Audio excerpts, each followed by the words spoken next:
What's going on, people? I missed you guys. I wasn't on last week. Why was I not on last week? Can't remember. I don't know. Welcome. If you're from Web Nation, welcome.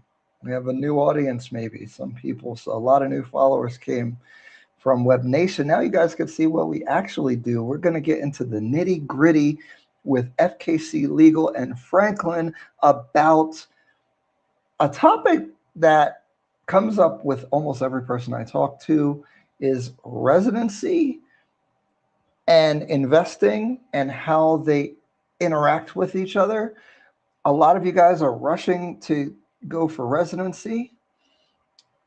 Uh, it's not always necessary right away. I'll let Franklin talk about it as I bring him on. I have a MH in the comments was saying we have a lot to discuss, and we do. We have so many things to talk about. It's it's very important. Lots of new things, lots of stuff going on. I've been working very hard. See, look, my eyes look a little red. I don't know. I always look weird in here. I'm letting people get in. Uh, for the new audience or people that don't know me that well, my name is Ryan Fagan. I am a U.S. citizen. What? I don't know. I'm from the U.S. I'm a real estate broker in the U.S. I have been investing in real estate since 2010. Bought my first property, a fourplex in Texas. I've done a lot of things in real estate. Done about 8 to 10 flips, some buy and hold properties in the US. We buy the property, fix it up, rent it out. Not super big or anything like that, but definitely pretty experienced in real estate investing. I'm also a real estate broker, so we help people buy and sell homes, just like Berkshire Hathaway, Remax, Keller Williams, all that stuff. We have a small boutique brokerage in South Jersey called Are the Real Estate. You can look it up. You can see all of our agents. We have about 7 agents. Actually, we just onboarded 2 new people. And so we do that as well. I've been running my own brokerage for, oh my goodness, we're in our third year now in one of the slowest real estate markets in the United States. Maybe one of the reasons how I'm over here in Kenya doing stuff. We'll get into it. Some of my background, I've worked in property preservation. I've worked as a real estate analyst for a commercial appraisal firm. I was a mortgage loan officer for 2 years, sold millions of dollars worth of loans. I've done a lot of stuff in real estate during the foreclosure crisis. After that, I did um, property preservation for bank-owned properties on the Northeast from Virginia all the way up to New York. Was responsible for that region, making sure that the properties got on the market. Crazy job that I had way back in the day. We even had one time a cleaner came in and there was like a uh, imprint of a dead body and she cleaned it and there was blood. Oh, I remember seeing the pictures. Crazy. Real estate is a crazy business. And I ended up coming to Kenya for a whole bunch of different reasons. Everybody asks me if you're here from One Nation Africa. I never really talk about myself really actually on this channel that much. So go over to Web Nation Africa and watch that video. I think is a pretty accurate representation of my perspective out here. You guys know I'm into balance and keeping it real. I don't like to be over the top. So there's that. And so the itinerary for today, we have early access. Nobody else has seen this project yet. So everyone's complaining, oh, by the time you guys review properties, by the time you guys do a video, all the best units are sold and all that stuff. Well, we have the first access to this particular property in Kilauea. I'm going to go over that.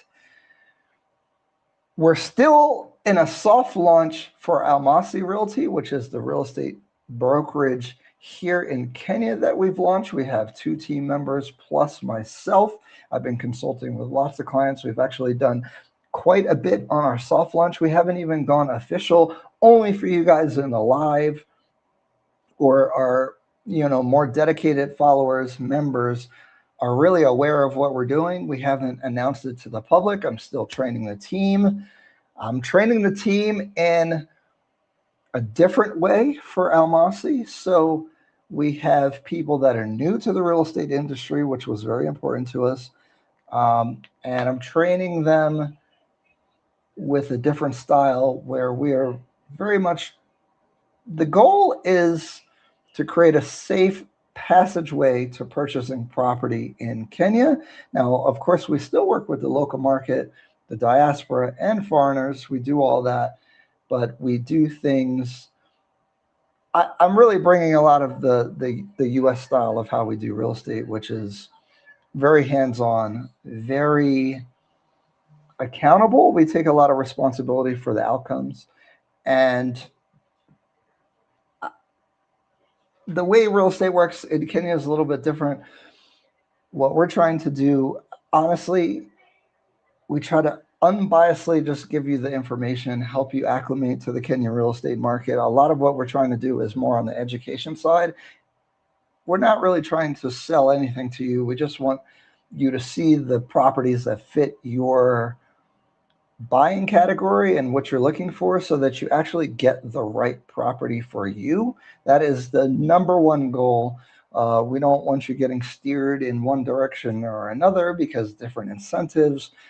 Just really want you to understand the different areas, the different projects, the pluses, the minuses, and the risks. Many of you guys have been seeing the building collapses and everything and different problems that are in the market. And trust me, there's way more problems than you even understand or risks that are involved. And we try to just give you the best pros and cons and equip you with the information. Let's be realistic. There's more risk buying here, but there's more opportunity. There's lower prices. There's higher return on investments. I think the future appreciation is potentially massive, but it comes with risks, and we're realistic about that. And we want you to know about these risks, and we want you to be well informed when you make a decision. That's very important to me. I don't care what someone does necessarily.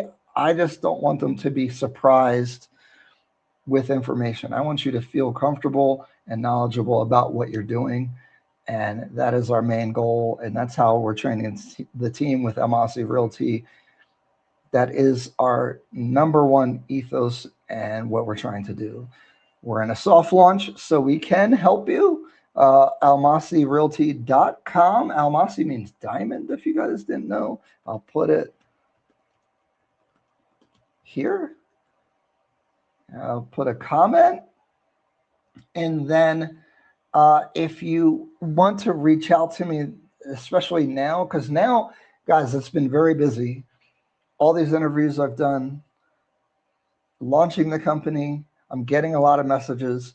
Thank goodness we have Grace, our client coordinator, who's been doing a fantastic job keeping me organized. So now messages and everything go to her. And then we make a group chat and we organize everything. And then Lillian is our junior sales agent that we're training. The Gen Zs and the young people here in Kenya are so high speed. I call them the dream team. We're doing a lot of training. Oh, is my order here? Oh gosh, hold on one second. I'm sorry.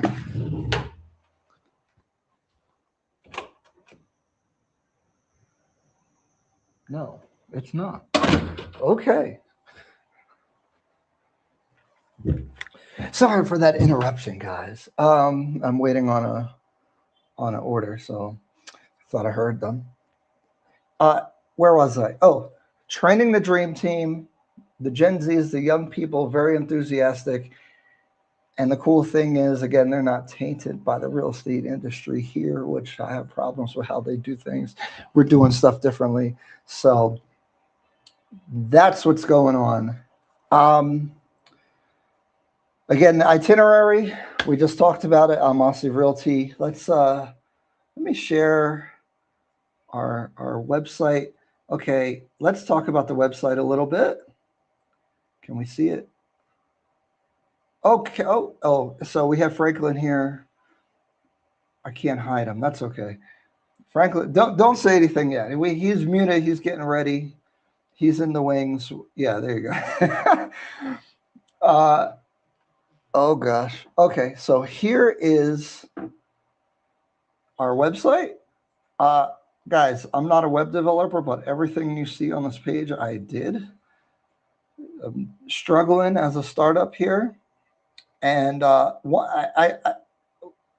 goal is to have the Zillow of real estate here in Kenya. There's a couple other people trying to do that. Doing our best. There's definitely GUI issues, graphic user interface issues that we're still working on. But I do think it's quite functional for a couple reasons. So if you're looking at listing category, we've added resales, which many of you guys asked for, which are immediately available. Actually, this guy from Favorite Garden / Super Gardens, actually, he's a US guy, and he's reselling his top floor property in Kilimani. We have some resales at Emerald. If you guys are interested in any of these properties, actually, we have some listings from Escada. That's where Rooftop 270, a really cool restaurant, is.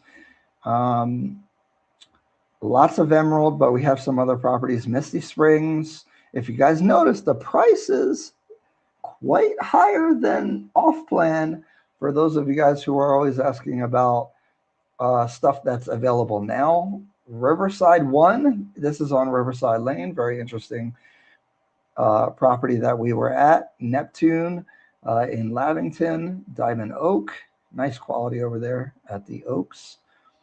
And actually, some of these listings are from Mr. Oscar from Elite Sanctuary Realtors. So actually, for example, if you were looking at purchasing this property, you would be talking to Oscar. You can include us and ask us to help you with the transaction, but this is actually his listing. Here's his picture and information. Actually, let's see, does it work? I'm working on the, see, this text is still messed up. So there's some things that we're working on with the website, of course. So that's one perk of using the filter. And then now we're able to filter by county, area, so we can look at Westlands if we want. And so we're just looking at the Westlands properties. Let me use the property search button. So we can go Kileleshwa. And so these are the projects available in Kileleshwa. And then you can search by developer if you want. You can search by occupancy timeline. So for example, I want something that's completing in a year or less. Here are the properties completing in 1 year or less. Actually, Blossom's Ivy, we just added that. I took these pictures myself. Pretty interesting project. Let me check the comments here for you guys. Hold on, let me bring myself back. We got a new member, Devol 9605. Welcome. Thank you. Thank you. Cypher. Hello, Ryan. Big Mo. So excited about this next project. If you're in the mailing list, you got an email blast about it. Nairobi Barbie, what's going on?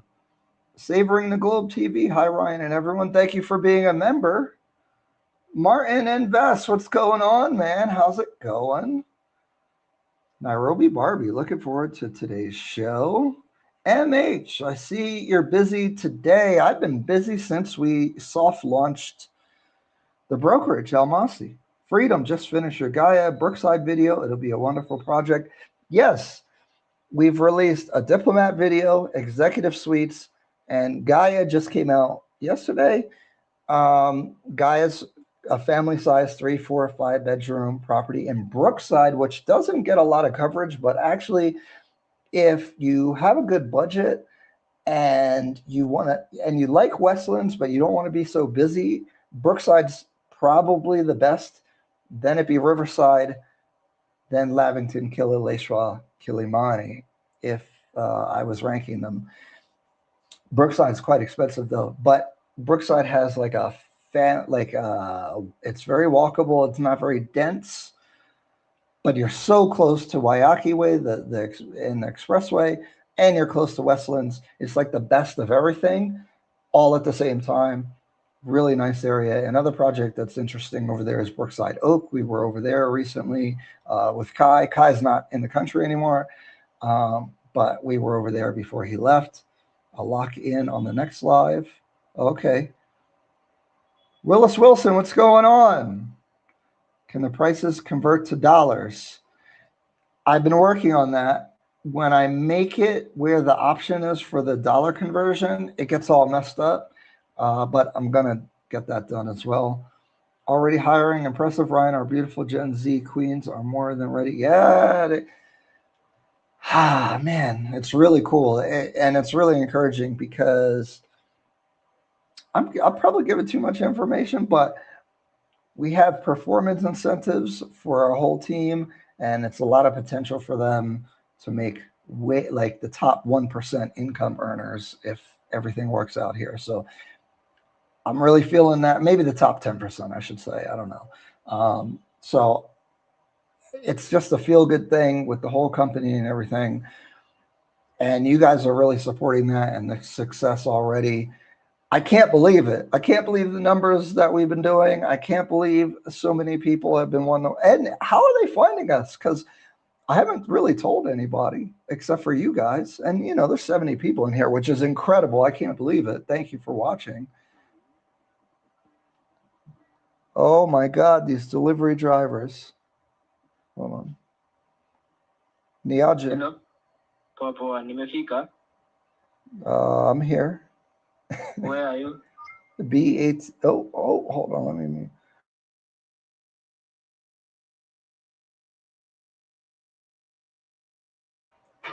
Sorry, I almost gave my address on the live. Goodness gracious. Thanks, Ryan. Well done. Will you be doing long-term? Yes, eventually. Probably by the time we do the diplomat handover, we'll be ready. We want to perfect the sales side. I think a lot of people have a lot of ideas, and that's a good way to mess up your business. We're trying to do get one thing perfect and then move on to the next thing. I know the management is very needed. Personally, I manage my own property in Lavington right now because I'm at the point of I don't trust anybody. I'm not trying to deal with. I'm sorry, the management is bad. It's a problem. If someone else doesn't do it, we will start doing it. But give us probably at least a year and a half to get ready for that. Dr. Deca, member, what's going on? I'm glad that you are maintaining a relationship with Oscar. He's legit. I too am looking for. Yeah, Oscar's been great. I know I've said this about other people before, but until something bad happens, he's great, high integrity, high knowledge, stands out in the market. So I can't say enough good things about him. I appreciate him, and we've been kind of working together as much as possible. We're able to do some of the resales. I think he's going to give us some rentals, and that business pretty much goes to him right now because we're trying to build the database. I think if we could build a strong database where you guys know that you can come to the website, the properties are verified at least to a certain degree, or at least if they are or not verified. So for example, let's bring up the screen again. Here we go. So let's bring up the property search. So we have different levels. So you see here, open listing. That means that we have the property information, but I haven't personally reviewed or analyzed this particular property. I don't have really any information beyond the stuff that's publicly available. So we include those listings. If you were interested in it, obviously we'll go out there and do an analysis and do the whole thing. Meanwhile, you see reviewed listing is basically we've been to the properties, probably spent 2-3 hours there analyzing the property, understanding what's being built around it. I'm pretty familiar with the pricing. I'm familiar with the layouts, the units. Obviously, we still communicate with the developer to verify and get into the nitty gritty of a lot of the details, but we're knowledgeable on that property. We've reviewed it. Then we have, here's the delivery. 1 second, guys. Hi. Hey, been waiting us for long, so long. Oh, I'm sorry. Yeah, okay. Yeah. I've been waiting so long. Where? Upside down, you see they tell me I pick up and then I end up. So I stay there for Oh, yeah. minutes. They're supposed to come to the Okay. apartment. Yeah. Something. Oh, 1 second.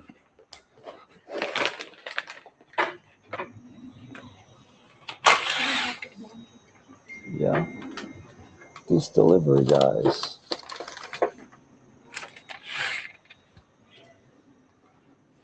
What?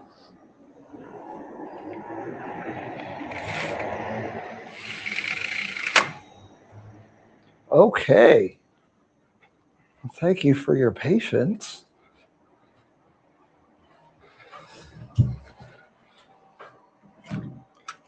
Sometimes when you order from Uber Eats, I don't get it, but like just come to the location. I don't get it.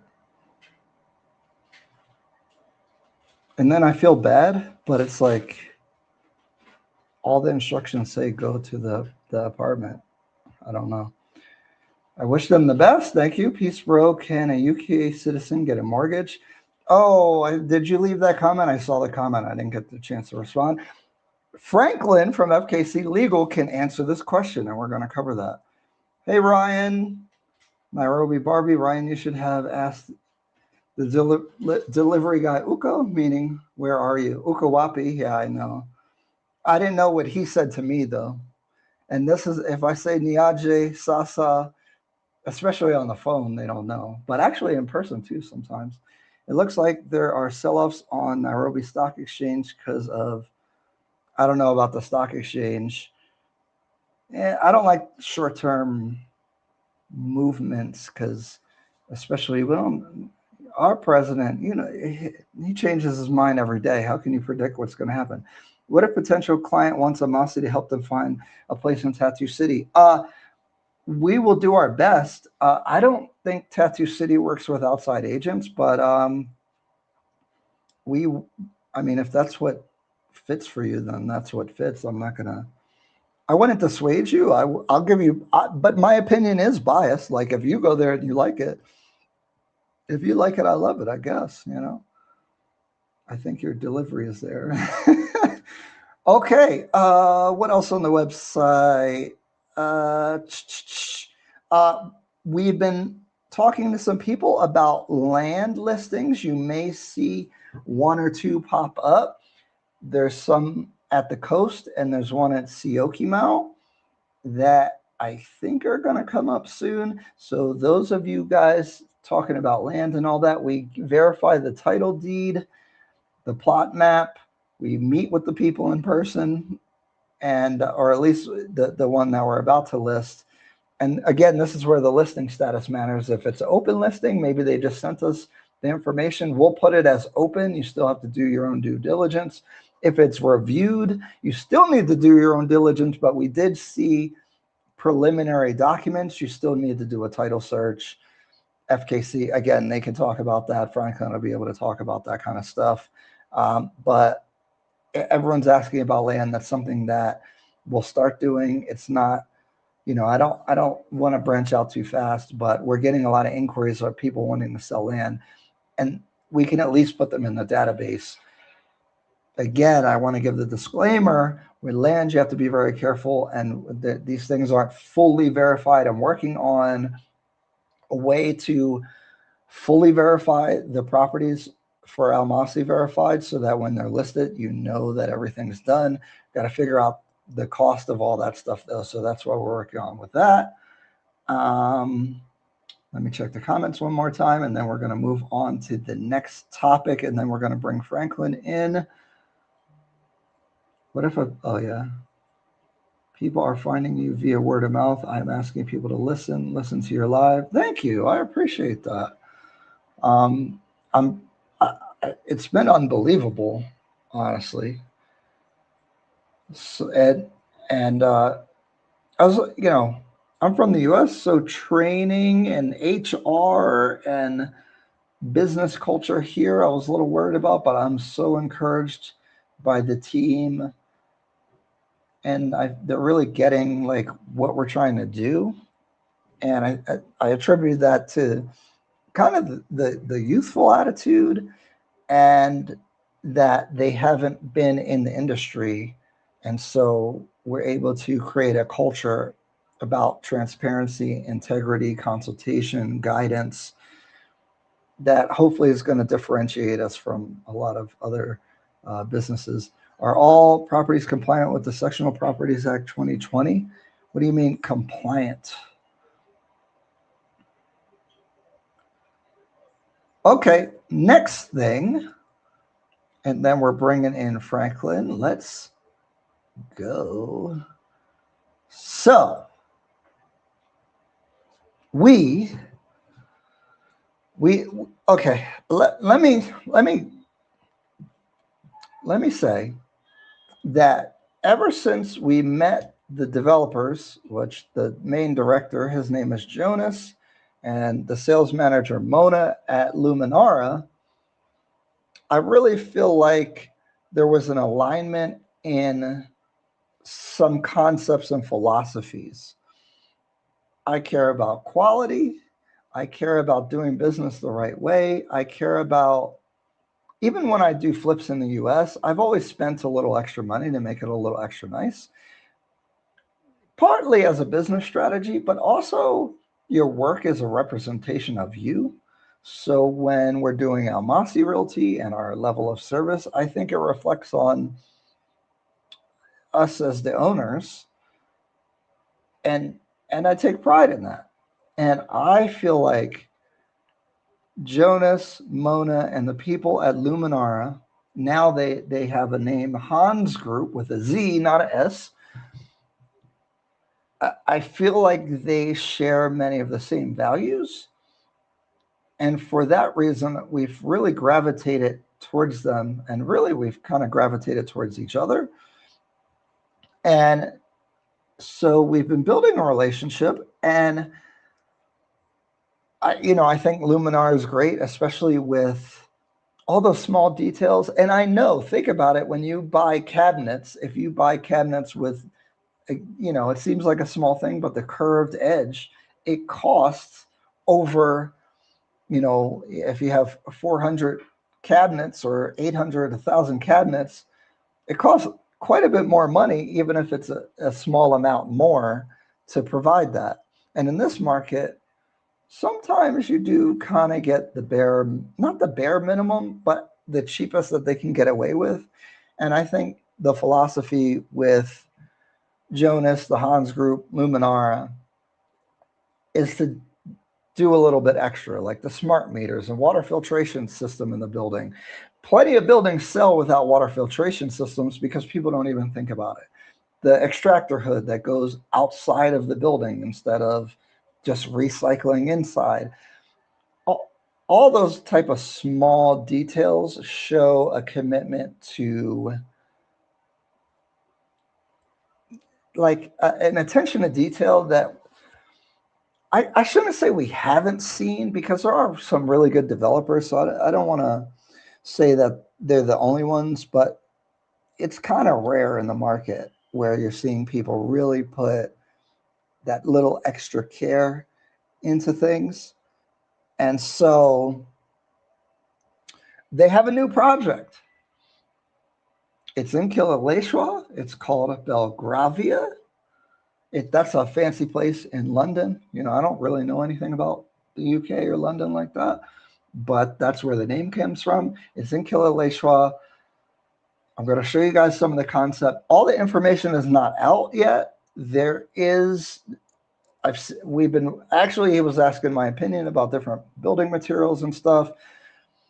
And so he actually was making some changes, and now it's about ready to launch. So we want to let you guys know that it's available. You can get access to the earliest units,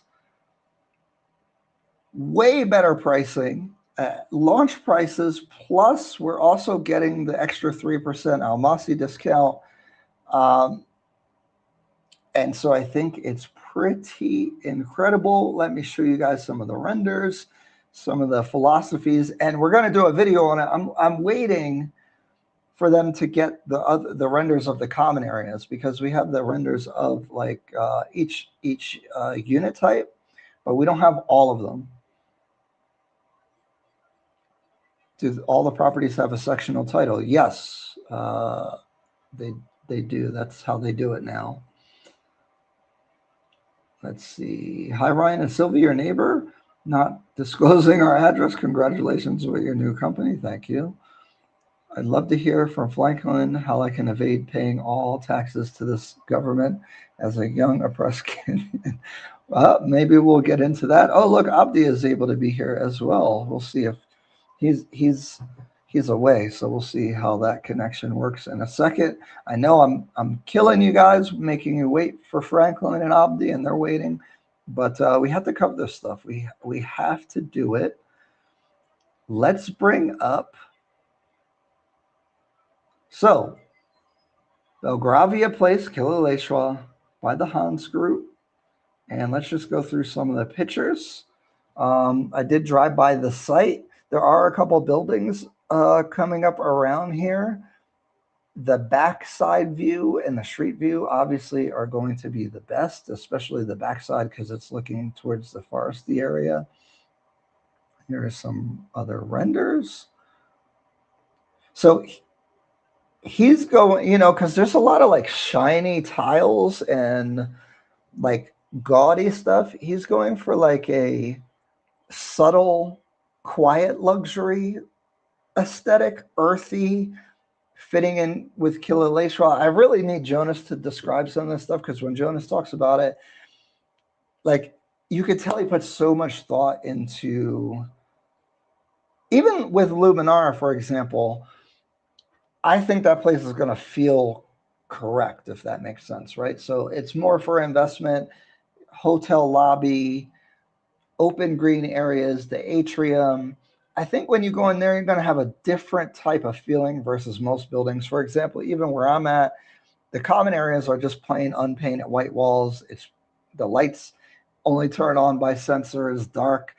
Like when I just stepped out here, the light wasn't on. So there's a lot of little extras that can make you feel like, you know, you're more in a hotel, for example, for Luminara.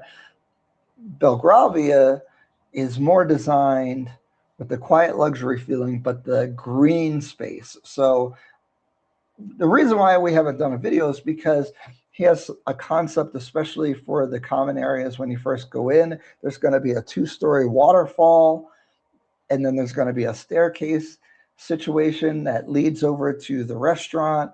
Then there's the lobby, and there's some other amenities down there that are going to be, you know, I think you go into this property and you're going to feel the extra nice vibes. Because if you notice, we really just show the units, but what do the common areas look like? What does the hallway look like? And I don't mean to digress, but if you noticed in the content, we've been trying to show locations more. We've been trying to show outside more. And common areas are another important thing. So this balcony, I don't know if it's all the balconies, and this is why, you know, again, it's still super early access. The balcony's depth, I know the biggest one is 2.2 meters, which is really big. It actually makes it much more usable versus some of these other balcony spaces. And then you see the greenery from Kilauea. So, and then actually, if you look at the top, you see it has a wood soffit. The only other place that I've seen that from, is it Pandora? Pandora has some finishing on the top as well. And again, like a more home type feel for his design. This is a 3-bedroom. Each one has a little bit different design. It's actually designed for different age groups and like point in your life.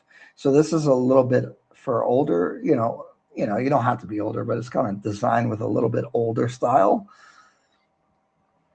So let me know in the comments how you guys feel about that. A lot of wood. Also, I really like when there's a window for the sink at the kitchen. I think that makes a big difference. That's kind of something in the US that is pretty standard. Again, they're trying to incorporate the outside feel with the trees and stuff. I like the bathroom / washroom. You do get a tub. This is the 3-bedroom. This is another bedroom. And then I like this wall coverings that they have with the textured walls. I always like that. And this is like supposed to be a girl's room. Oh, how did we fall out?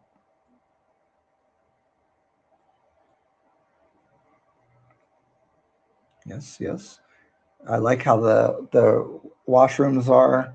It's got that kind of earthy Italian feel. There's another bedroom. Got to ask them if all the wall cladding and everything comes standard.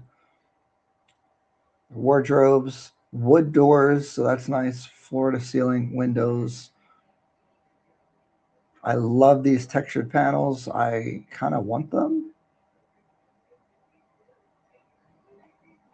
I like the wardrobes, how they are. So pretty simple, but classy, with the wood floor, wood doors. This is my favorite bedroom. This is in the 2-bedroom versions where they have these textured panels, which I don't know, I really like those. And then they even have it on the closet.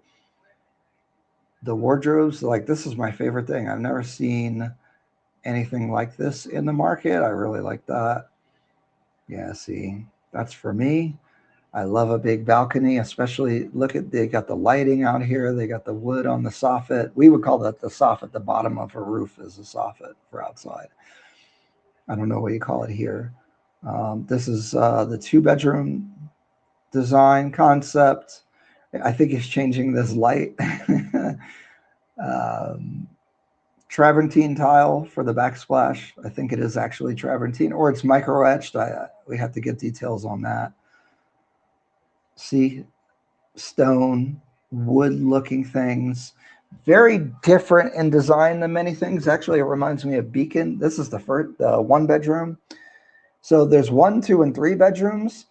The other big feature is that they're going to have and you guys can read all this stuff. They have a DSQ version, and then they have a mini studio. It's 18 square meters, but it has its own balcony. It also has a small kitchen. So 18 square meters is 100.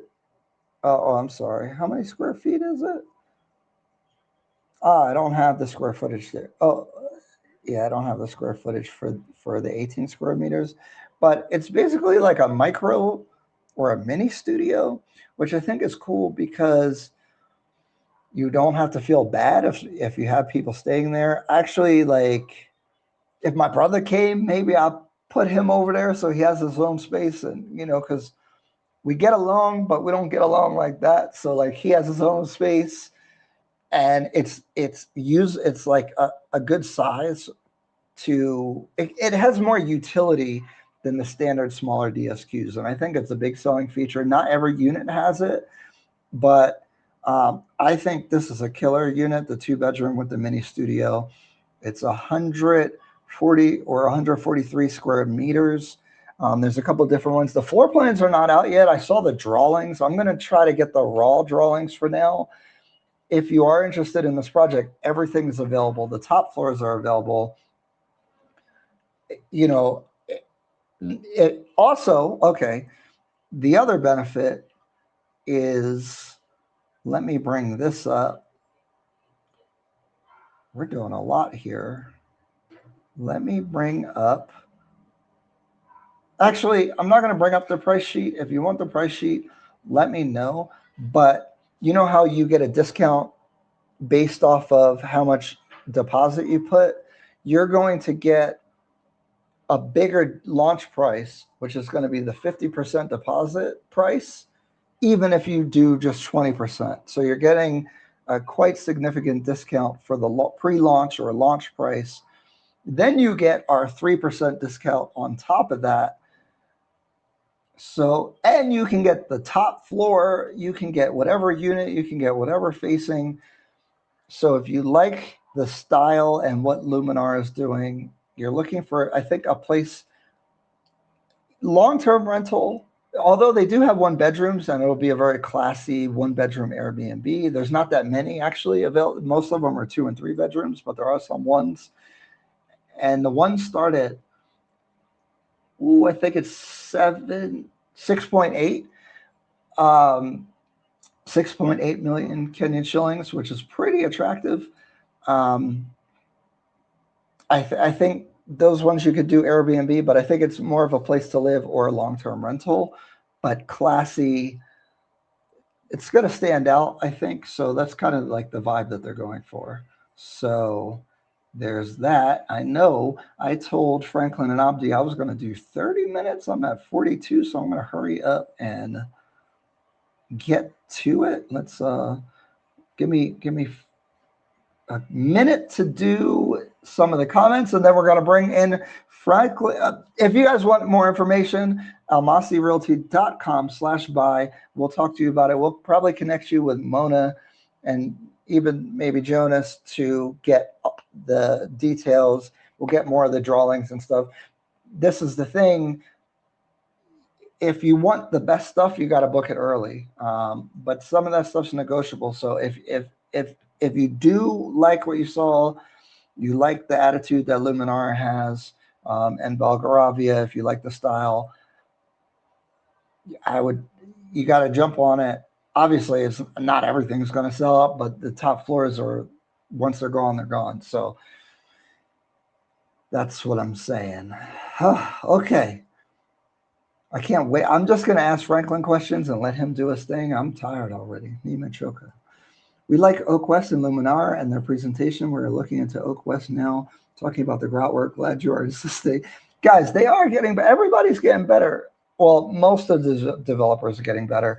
For example, Diplomat surprised me with the quality. I feel very good about my purchase. I was a little worried about the quality, but they delivered on that, on their promise to increase their quality, which I don't believe claims until I see them. The oak, the people that do the oaks are pretty good for quality as well. Hooray, quiet luxury for the sun. Much better than shiny floors. See, it's catering to a different crowd, which I think is cool. And again, it speaks to a little bit of the artist in Jonas, the developer. I'm telling you, I've sat with him a lot. And I want to put him, I want to do another interview with him because I think you guys will see the passion. Actually, when I met Jonas, I was by myself. And then I was like, I called Kai, like, am I crazy? You got to meet this guy. Because I really think, like, he kind of wooed me where I'm like, I think I believe in what he's talking about, which I'm skeptical of everybody. So Kai came, and Kai was like, no, I think I agree. Like, I think it's the passion. We both are like, oh, wow. So I don't know. But I'll tell you, I'm biased. I like the guy. I like what he's trying to do. I feel like it's very similar to my attitude towards things. So, all right, enough on that. I could talk about it even more. Beautiful interior. Love the balcony view. Looks awesome. Haha. Right. This is Franklin. Always looking forward to help you legally avoid those taxes. Yes, legally. Oh, what's happening? Are the wall panels and finishes standard? We're going to talk about that. If they're not standard, I'd have to buy them because those textured wall panels, I need that in my life. Lots of projects are being built. Hope the market is not going to be saturated. You know that conversation. I think first, investing in Kenya is risky. If you have better quality stuff, I think it protects you versus if you go the cheap route. Is this property close to Berkeley? Kind of. It's on Vihiga Road. It's on our map. If you go on the Almasi website and you look at the map for Belgravia, it's on there. We have the geo coordinates. Franklin, don't hold back. I love to hear the interesting, creative approaches. How much the one bedroom going for? 6.8, but that is the 100% down, so you're in the low sevens. Higher floors. Yep, you can get the top floor right now if you wanted it. Ryan, that Kenyan diet seems to be doing no. So don't let me lie to you. I'm on drugs, okay? I'm on an advanced version of Ozempic. I've been working out and everything, but I got to tell you, the drugs changed my life because I've lost. I gain weight, I lose weight, I gain weight, I lose weight. Anytime I have to lose weight, it sucks. It's a big struggle. You have to have all this discipline. The GLP-1s make you feel like a normal person when you eat. You just are not as hungry. And I love it, to be honest. They're not paying me to say that. That's the facts. We've had the same grout issue, and Ray had to make noise and get the... You guys know how. But look, at the Diplomat, they're using a silicone grout. Now, it's still a little messy in some areas when I looked at it last, but at least it doesn't turn brown in 2 days. Hi, Ryan. Have you visited Venus Oak? Yes, I have. Venus Oak, my analysis, real quick, and then we're bringing in Franklin. I don't love the quality, but for the price and location, it's somewhat reasonable because the pricing is lower than a lot of other competitors. I don't love it though. So to be fair, it's very mid, but it gets the job done. If you're looking for a 4-bedroom on a little bit of a discount in Nairobi, Kileleshwa, good location, because a lot of the other 4-beds are quite expensive. So that's my thoughts. Okay, without further ado, actually, a YouTuber complaining about buying a condo and all this truths about Kenya and all this stuff, and he was complaining about lawyers. That was the same complaint I was having until I found FKC Legal. They, out of everybody, I've probably dealt with 6, 7, 8 lawyers. They have been the best. They're focused on foreign direct investment, and it is a good alignment with what we're doing here on the channel. And so we have partnered up to, I refer people to them because you're going to get what you're supposed to get working with them without too much runaround. So without further ado, Franklin and Abdi from FKC Legal. Hey, I wish I had my my sounds. Hi guys. I don't know if Abdi is going to be able to, because he's on the iPad. Wait, we don't hear you. Wait. Oh, yes. Oh, I did it. Can you hear me No, now? don't press it. Yes. Yeah. You muted me. How are you doing? I'm very good. I'm very good. How are you? Very, very good. Nice to see you again. In a minute since we did this kind of thing. It's been a while. Can you introduce yourself for the people it's really that good to be don't back know? here today. Yes. Yes. So my name is Franklin. I am the founder and managing partner at FKC Legal. Ryan has said a lot of things about FKC Legal, but what I would simply say we are is that we are a law firm based in Kenya, and we're in the business of solving people's problems, particularly problems with relation to investment, relocation, taxes, immigration. So we essentially work with clients and people from all over the world solving, the things that come as a result of, all these things. So, for example, you want to buy an apartment in Kenya, you want to buy land, someone stole your money, or there's a very loyal follower. Is it Nairobi Barbie? You don't want to pay taxes legally. We essentially we essentially work with people like you to find legal ways of doing these things. Personally, I have been practicing the law in this country for close to a decade. Oh, wow. So over that period of time, we've seen a lot of things, and we enjoy working with people like you. Our mantra is just start legally, because we believe that many people know what they're supposed to do. For example, they know how to run an Airbnb business, they know how to run a farm, they know how to do most of these things. But the biggest problem in penetrating the African market is, how do you start? For example, what is the first thing you do? Do you need a company? What are the requirements? And so what we do is just to enable you start, and to do so legally. Today, I'm very happy that we can have a conversation. I thought that this was actually my idea to have this discussion today, because I've had so many questions from people, from you guys, on, if I'm buying an apartment, if I'm buying property, does that amount to residence, those kind of things. So I thought this was timely to be able to just answer all those questions. And I know there's a lot of clients who are here today. So today we're giving out free consultation. and if you've worked with us before, you know that we usually charge a consultation fee. So if you're here today, you're just getting this information free of charge. Hey, So take providing value. advantage. So, some housekeeping. Super chats are appreciated with your questions. We'll try to get to everybody's individual questions.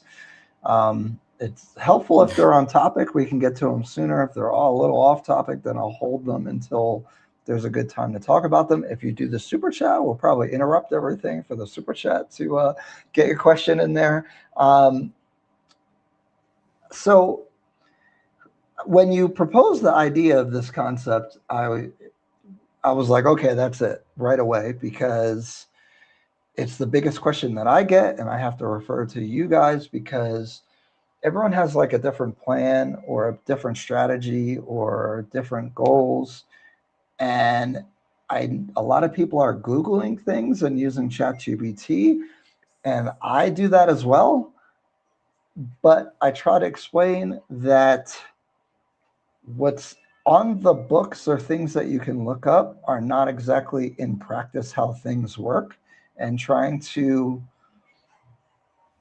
decipher this information on your own is a bit risky and problematic, because what it says online and how these things actually work are quite difficult. Every day someone's asking me about Sasa, they're asking me about KRA pins.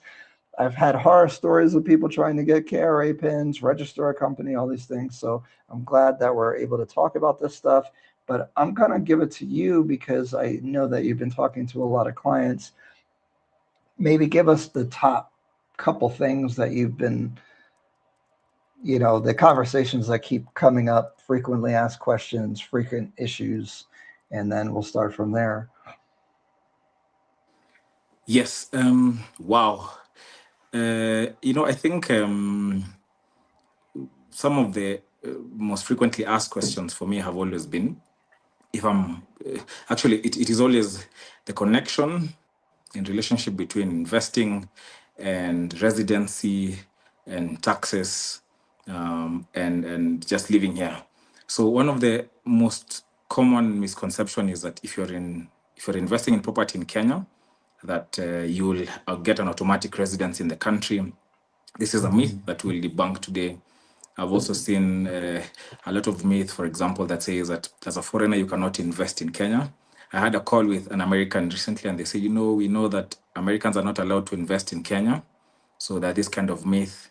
There's a myth that if you invest in Kenya or in Africa, you will not be able to, move your money out of Africa. There are myths about what you need to get different kinds of residencies. And even worse, I have seen a lot of clients get into problems by getting wrong legal advice.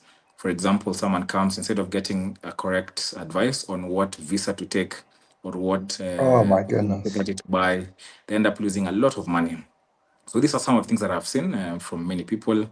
And I just thought it's, I'm happy to come and give all those clarifications today on live. As we do this Can conversation, we I'm just here tackle with my that? team. It's a conversation. Yeah. So we can actually start Yeah. from anywhere. I'm here I, to I have want an to open. Yeah. I want to tackle the Class G investor permit Yes. right away because people think, oh, it's the investor permit and I'm an investor. I should do Yes. that one. Yes. Yes. Yeah. Can Actually, you right, speak to that? there's also one that I want us to add. If you're married to a Kenyan, okay? Mm, If you're a foreigner married to a Kenyan, or if you're dating a Kenyan, good I'm not luck. pointing any fingers. so, um, uh, and if you've been married, if you've been married in Kenya, what does that mean for you? If you are married in the US, and you've married a Mm. Kenyan, for example, and you want to relocate, what does that mean? If you are an African, say from Congo, an African from Tanzania, what does it mean for you to invest in Kenya? So these are the things that we can talk about today, but we can literally pick it up from anywhere. That's a good point. Yes, The marriage stuff, especially where you get married. I didn't even think about that. But yes, the first thing that came to my mind is the Class G investor permit because so many people think I'm buying property, I need to have an investor residency. yeah, that's true. This is a misconception. I like to say that there should be a distinction between investment and residency. Okay, and how I like to explain it is that we have to imagine both of them as separate things. So let me break them down. You're buying an apartment, for example, or you're setting up a restaurant. It could be anything. It literally could be anything. You could, in one instance, set up this investment and never live in the country. So you have an investment in Kenya, Airbnb, or whichever it is, but then you live in the US for the whole duration of the investment. But there's another scenario where you could have the same investment, but you want to move and relocate to Kenya, or you just want to just have some residency here. You see, what this means, therefore, is that just because you bought an apartment doesn't automatically give you the right to live in Kenya. Okay. When we talk about Class G, because Class G is actually, I would say, among the top three frequently asked questions on residencies and investor permits. Class G is essentially an investor's permit. And what it does is that it allows you to make any investment in Kenya. The threshold to obtain this investor permit in Class G is that at the point of making the application, and this is very important, at the point of making the application, you must demonstrate that you have at least 100,000 US dollars. Okay. Now, an important thing about this is that, and this is kind of like some bad news, but this 100K must be in a Kenyan bank account. Okay. Now, the thing is, though, that this is just a requirement that you must demonstrate that the money is available to you. Once you make the application, it is entirely up to you to either spend the money in the country or alternatively to repatriate it to back whichever country the money came from. Okay. So these are the requirements. So for example, if you're buying an apartment here and you want a Class G work permit, how we would usually advise you to go about it is that you get the apartment because you don't want to lose it, make a reservation, if possible, make some payment. And then if you have the bulk of the money, put it in a Kenyan bank account. And Ryan, just remind me to talk about how to get Kenyan bank accounts. Okay.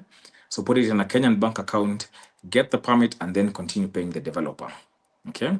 So unlike it was the position last year, because last year some laws were changed beginning of this year, effective this year, you must demonstrate that you actually have the money in cash.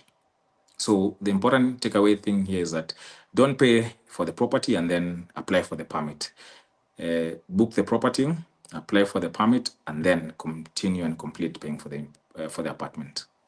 And this is because they changed how they interpreted that, right? Sorry, Because it Ryan, I used can't to hear be, you. oh, can you hear me Sorry, now? Ryan, I can't hear you.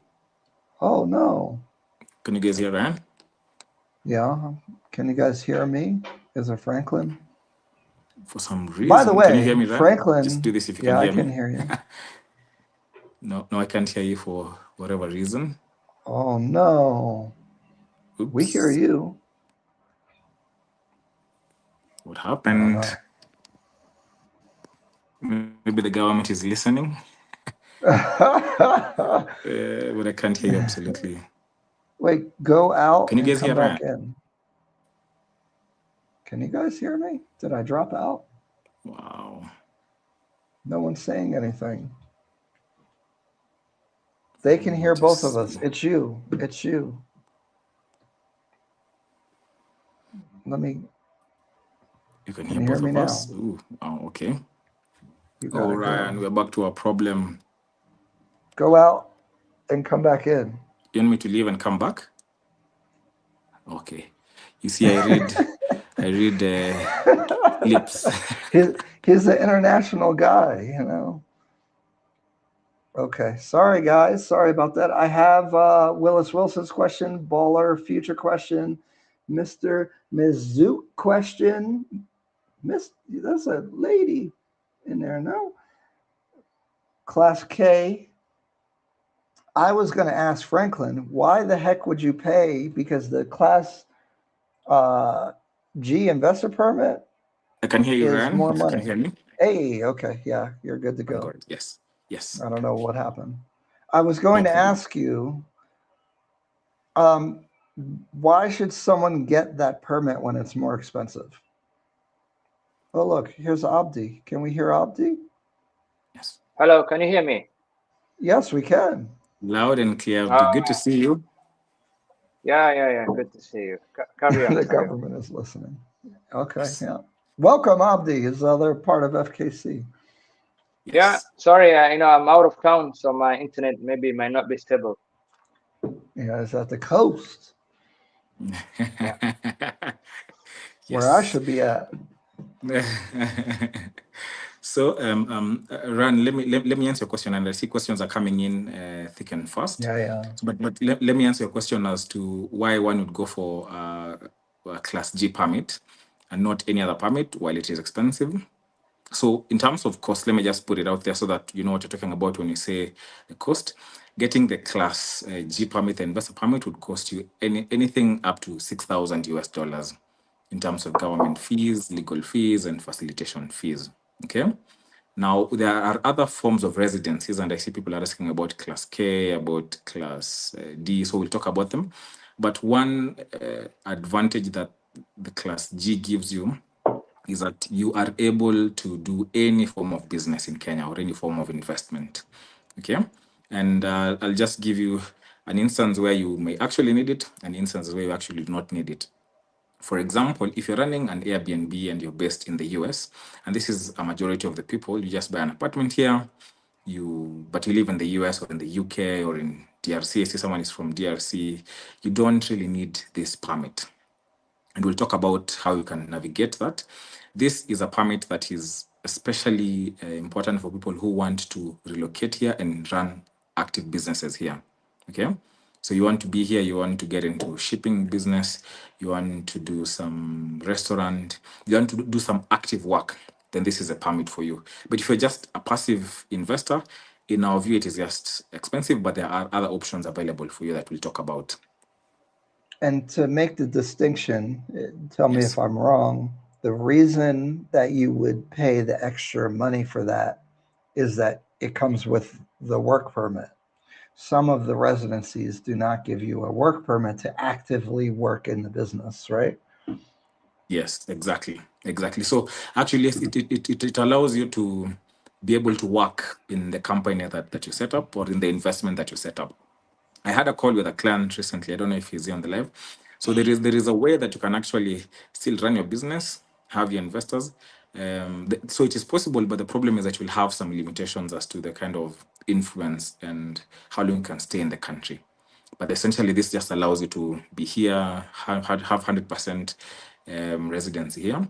The one thing that I also want to just add about Class G, but this is also applicable to all other permits, is that if you apply and say you are married or you have children, it is possible for you to apply just one person and then your spouse and children get a dependence pass. Okay. So if you have a family, I saw someone saying that they have 4 children, and we'll come to that. in that situation, you don't have to apply like multiple applications. Just one application is sufficient, and then dependent Oh, visas for the people. Yes. that's good to know. Because Yes. I see people doing relocation, and I'm like, geez, are they paying for residency for 5, 6, 7 people? Oh my goodness. Okay.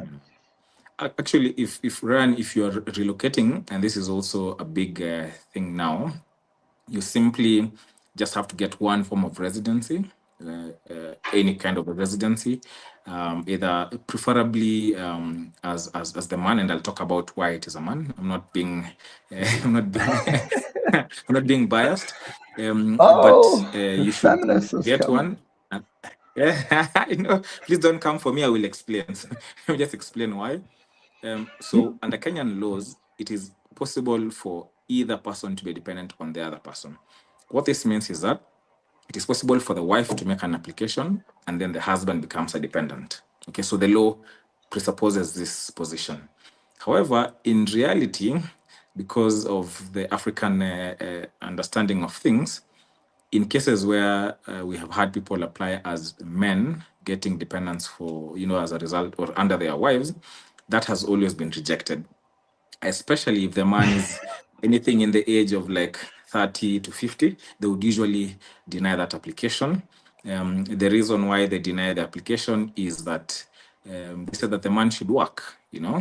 So the wife should not provide dependence on the man. The man should apply for work permit. But in cases where the man is, say, in the late 50s, the man can then get a dependent pass because the presumption is that they have retired, they're being looked after. So that is the reason why. Yes. So we So a prefer. man cannot be a dependent generally. Yes. An And able-bodied man cannot be a dependent in Kenya from a Kenyan wife. yes, but if you quote me anywhere else, Ryan, I will categorically refuse. But the answer is yes. I wouldn't Yes. want to be called a dependent either, though. I wouldn't mind being taken care of. I'm happy to be a dependent. Oh, okay. All right. That's me. We're Yes, learning. We're yes. learning about Franklin here. Okay. Yes. Okay. Very good. Yes. Okay. Good. Let's get to some of these questions. Ooh, there's a good one down here from Baller Yes. Future.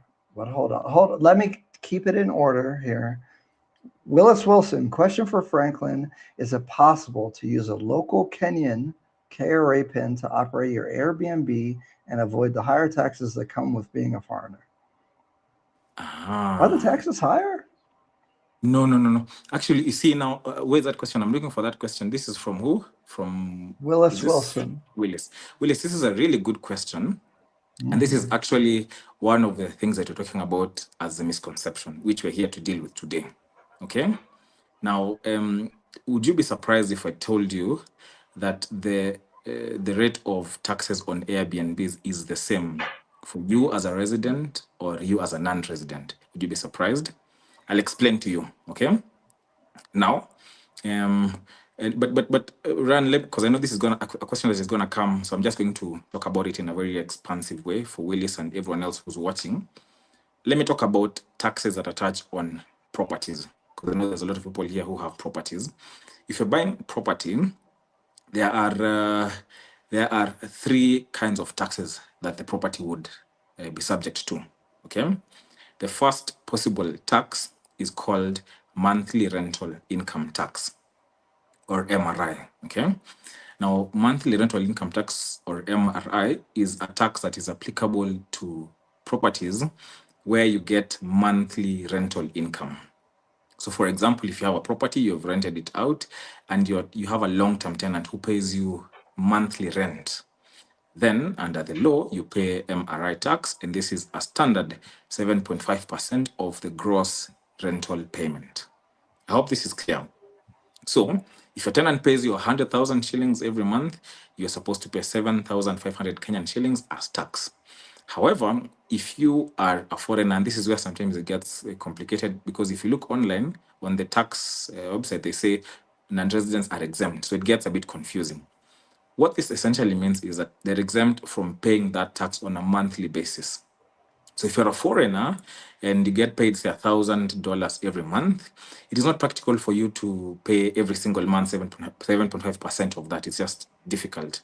What you do is that at the end of the year or at the end of 12 months, you come to FKC Legal and then you file taxes for the whole year. But still, the applicable rate will be 7.5%. So if you're getting paid $1,000 in 12 months, this is $12,000. You pay 7.5% of that, which is the same as a person would have paid 7.5% on a monthly. Ryan, I hope this is clear. Very clear, very clear. Good. Second option, and I'll come to Willie's question, but I just want to make it very broad so I can answer most of the questions that I anticipate. So, Willis, when you're running an Airbnb, there are two kinds of taxes that you can decide to work for you.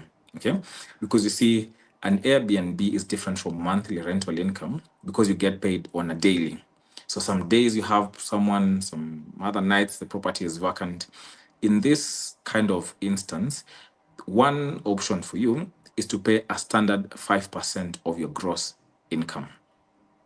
Okay, so if you've got in this month $1,000, you pay 5% of the $1,000. If next month you got $500, you pay 5% of $500. We're together. So this is one possible option for your rental payment for Airbnb.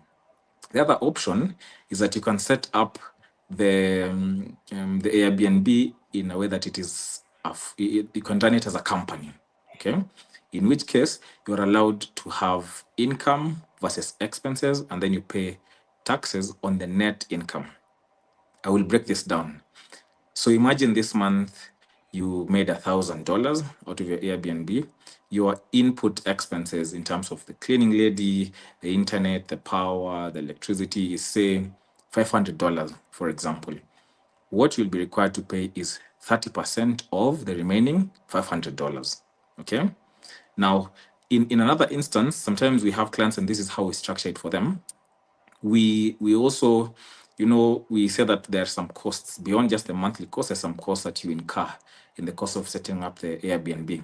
For example, you buy furniture, you buy the property. So at the end of the day, you have your expenses maybe to about 70,000 US dollars, or even 100, just for ease of mathematics. We essentially spread these expenses for you over a long period of time. Okay, so that if, for example, this month you made $1,000, your cost for that month was $500, we'll create for you an additional expense. For example, payment of a loan in the purchase of that property. And then the payment of that loan, for example, we would put it as $500. So essentially, this month you have made zero profits. And what is 30% of zero, Ryan? Zero, exactly. So this is a third option, and I hope Willis is getting this. Now, how this works, the second and third option for Airbnb, is that you can start with this first option. This option where you're paying 30% because you can then spread your expenses. If you finish your expenses at some point, then you can go into the 5% standard. Okay. Now, in terms of getting the KRA PIN, Willis, you must absolutely not get or put your Airbnb under Kenyan's KRA PIN. It is absolutely dangerous, because should this Kenyan have tax liabilities, then you will shoulder that risk. So they will come for your Airbnb, because they will know that this is an income for this Kenyan, and then they will essentially attach on it. The best and smart way to do it, Willis, is to set up a Kenyan company, which is very simple, as a matter of fact. Set up the Kenyan company, put the Airbnb in the Kenyan company, and then the Kenyan company will have its own KRA PIN. And for those who don't know, KRA essentially stands for Kenya Revenue Authority, or the tax PIN, or if you're from the US, it is an equivalent to your social security number. So get the company registered, let the company have its own social security number, and let the company pay its own taxes without attaching on you personally. And I'll talk about this. I know there's going to be a question. I'll talk about it later. But I hope this is clear. You could tell Franklin's answered this question many times, because that is the most clear way to cover a lot of that stuff. And it's complicated with the taxes, the KRA PIN. Yes. That's good. That's good. Yes. Darnell, $5 super chat. Thank you. Ryan, congrats on the new business. I shared your info with a friend looking to buy. I'm also interested in Luminara's next or a new Kilauea development. Yeah, man, check out it's on the website. If you have more information or have more questions, let me know. Thank you for the super chat. I appreciate it. Keep your questions coming. I'm registering them when they come in. Baller L, the future is your money or down payment. Oh, wait, before I read this, Franklin, do you know any people at banks that do mortgages? Yes, this is a good question. As a matter of fact, yes, there are. It is possible to get a mortgage. So this was one of the first questions that came at the very beginning. Yes, it is possible for you as a foreigner to actually get a loan in Kenya, but Really? essentially, yes. But I'll explain how this works. You have to Okay. be a resident. So, no, not really. So I'll explain to you. Yes. And we've actually done this for so many clients. How it works is that you essentially, as much as possible, you should prefer to run your businesses and investments through a company. And we'll talk about this. We'll talk about the reason why. So once you set up a company in Kenya, and just so if you're out there and you're wondering the process and complication and cost of setting up a company in Kenya, it is one of the simplest things. In fact, it is the second simplest service that we offer. The first simplest service is getting you the KRA or the tax pin, because it literally takes 1 day and it costs you just $180. Okay, so this is just very clear and open for you. Secondly, if you're setting up a company, it is also fairly fast. It will take you just 3 days to set up the company. You see? So, and you can literally do it as a foreigner. You don't have to ever be in the country at any point. You can literally just set up from the US. You never need to be in the country, and it is set up. There is no annual maintenance cost. There is no exorbitant fees on a yearly basis. So how it would work for you to get the loan is that you set up this company in Kenya. You all know this concept of separate legal personalities. So what this means is that the person and the company are separate legal personalities. For example, let me pick someone, Stacy Chanel. Yeah, I can see Stacy Chanel is here. So lovely to see Stacy. So imagine Stacy Chanel is setting up Chanel. She's setting up a Kenyan company called Chanel Kenyan Limited. Chanel Kenya Limited is a Kenyan citizen, okay? While Stacey Chanel herself is not a Kenyan citizen, okay? The company that Chanel has set up here is a Kenyan resident. And so essentially how we do, and as a matter of fact, we even have so many clients who have gone to the banks. In fact, it is banks who come and tell you, please, can we give you a loan? Because how you do it, you'd set up the company. They would give you, obviously, like any other bank, they want to see that you're making some money. So if you're running a business through the company, either an Airbnb, restaurant, or whatever, you then apply for loan under this company. Okay, so the loan will not be yours as Stacy Chanel, it will be your company's. Okay, and that you get the loan. You don't have to be a resident here, and the bank is very happy to give it to you because, as a matter of fact, they can see the business coming into the company. So the answer is yes, it is possible, Ryan, and it is possible by setting up the company and then the company obtaining a loan. And we've had good success on this. In fact, the banks will tell you, please take a loan. I had no idea about that. I'm glad I asked because people ask about loans and mortgages all the time. And I'm like, I don't think you can. I've been telling people the wrong things. See? Yeah. Yikes. No, as a matter of fact, you can. But Ran, let me just talk about mortgage. And you know when you say some of these words, of course for you you're saying them as a layman, but for me they spark legal things. So for me a loan and a mortgage is different. Yeah. So if you're a Kenyan and you're watching, and Ryan, I see we have so many people watching here today. We're over 100. So if you're a Kenyan and you're watching, you can actually get a loan called KMRC, or Kenya Mortgage Finance Corporation. Okay. That's good. And essentially, this is a loan that has been designed by the Kenyan government to give loans to Kenyans. So if you're a foreigner and you've obtained citizenship or permanent residency, you can get it. If you're a Kenyan, even if you live in the US and you're a Kenyan, you can get this loan that has been negotiated by the government. And the interest rate is a flat 9.5%. Okay. And they give you up to 105% financing. So you don't even have to have a single shilling. They give you more than you need. So the 105% is 100% for the purchase of the property and 5% for your legal fees, stamp duty, your all those outgoings.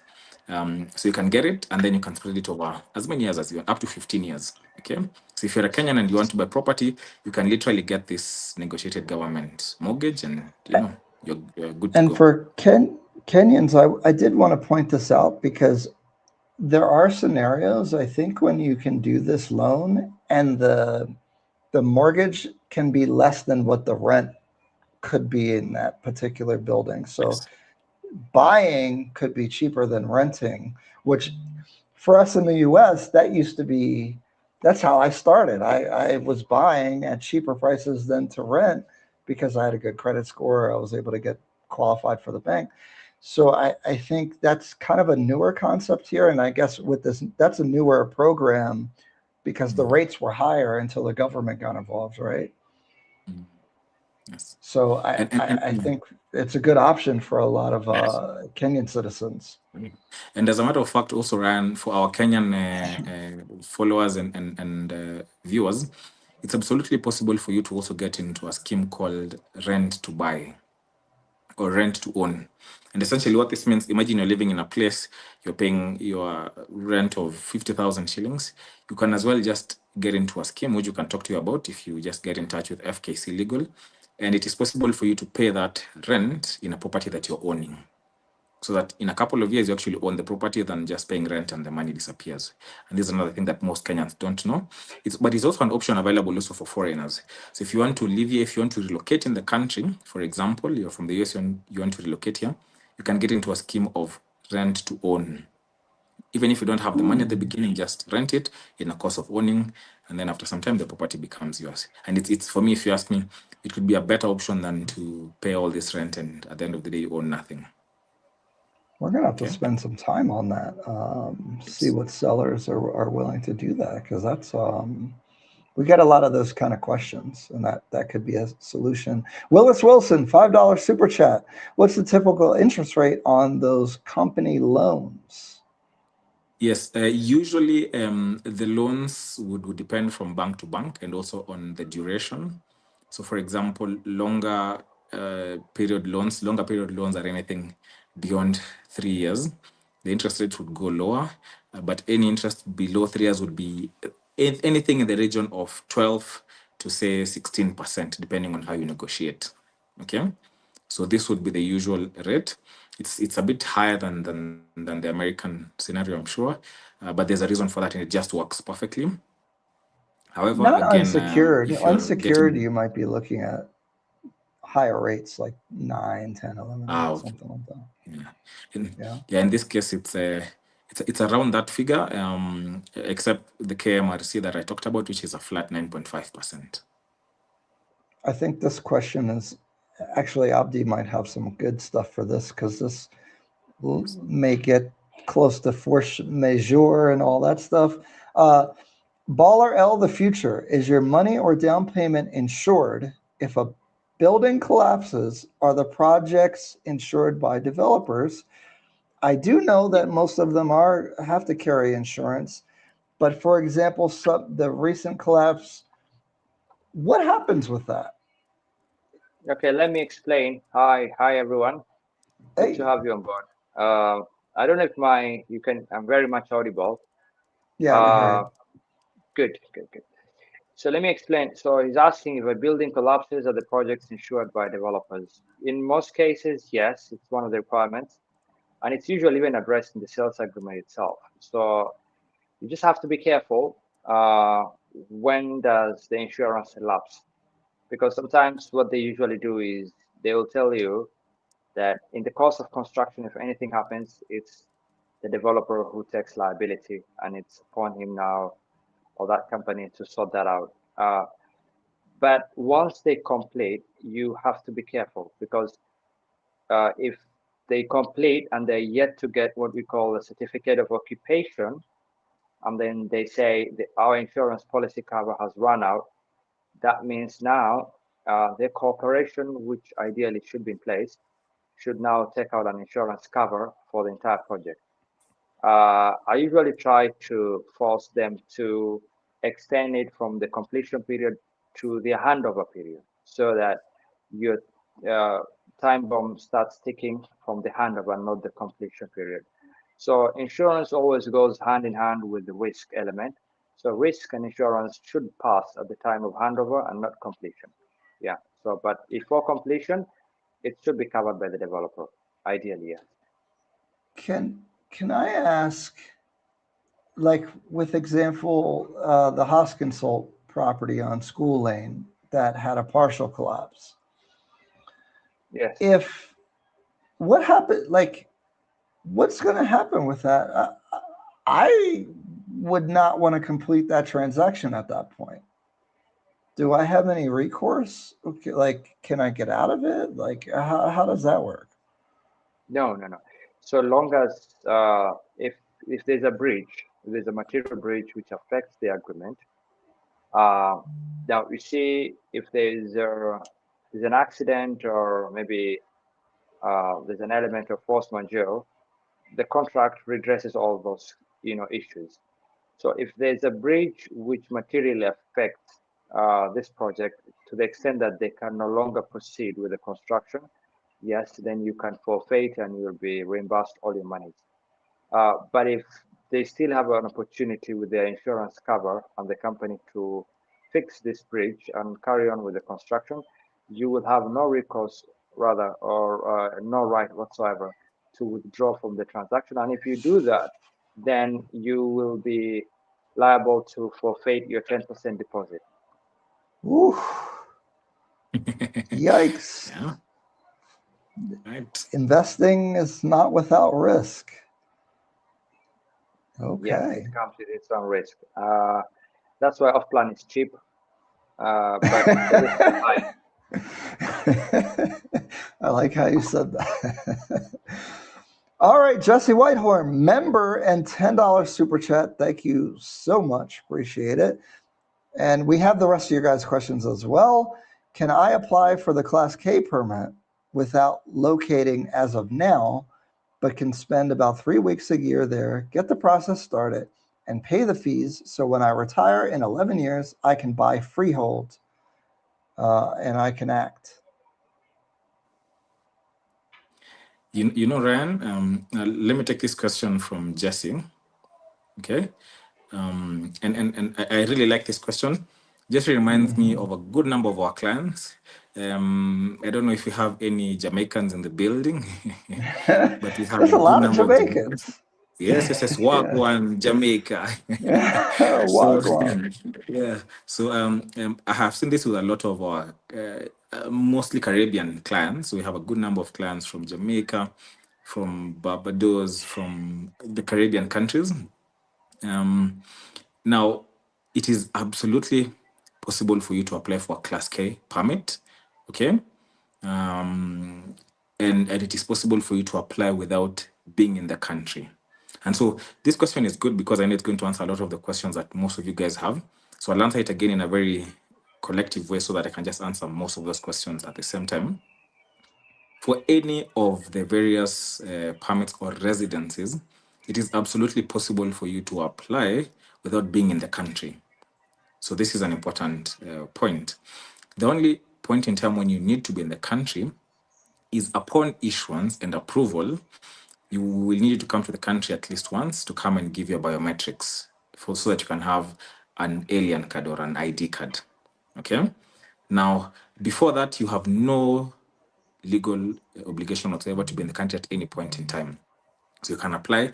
And this is not just for Class K, but for Class G, Class D, Class I, every other different class. You can apply without being in the country and only need to come to the country at the point of approval. And we'd always tell you, you're going to get approval, and then you can always plan. Okay, so this is a general note. Now, talking about Jesse, actually, the other thing, even before I come to Jesse, the other thing, in all of these residencies, there is no obligation for you to be in the country for the duration of that permit. I know this is always a big question, especially from Americans, because I know like Africans or foreigners who have green card or some kind of residency in the US, they always have an obligation that they can't be out of the country for more than 6 months. So this is not the case in Canada. As a matter of fact, we have clients who we did applications for them beginning of last year. They came for the thing, they went, and they will come back again after 2 years when their visa expires. You see? So what I'm saying is that you don't need to be in the country at any point. Even if you're saying you can be here for like 3 weeks, you can do that, but you have no legal obligation. The law requires at the point of applying for citizenship that you need to prove at least 7 years of continuous residency. So you just must demonstrate that, you know what, I was a resident for the past 7 years by attaching your approved residencies, and then you qualify to become a citizen. Okay. So you don't need to be here every 3 weeks every year. You can literally just disappear. Now, coming more specifically to Jesse, Jesse, I know what you are thinking in your mind, and it is a good thing. Although I've seen sometimes people get into this kind of a problem, and we have a good case that you're dealing with now, where a lady came and said, you know what, they went to a lawyer who was, most lawyers in Kenya are good, but they don't have the wholesome understanding. So at least we have a very broad understanding. So they went and said, you know what, I want to retire in Kenya.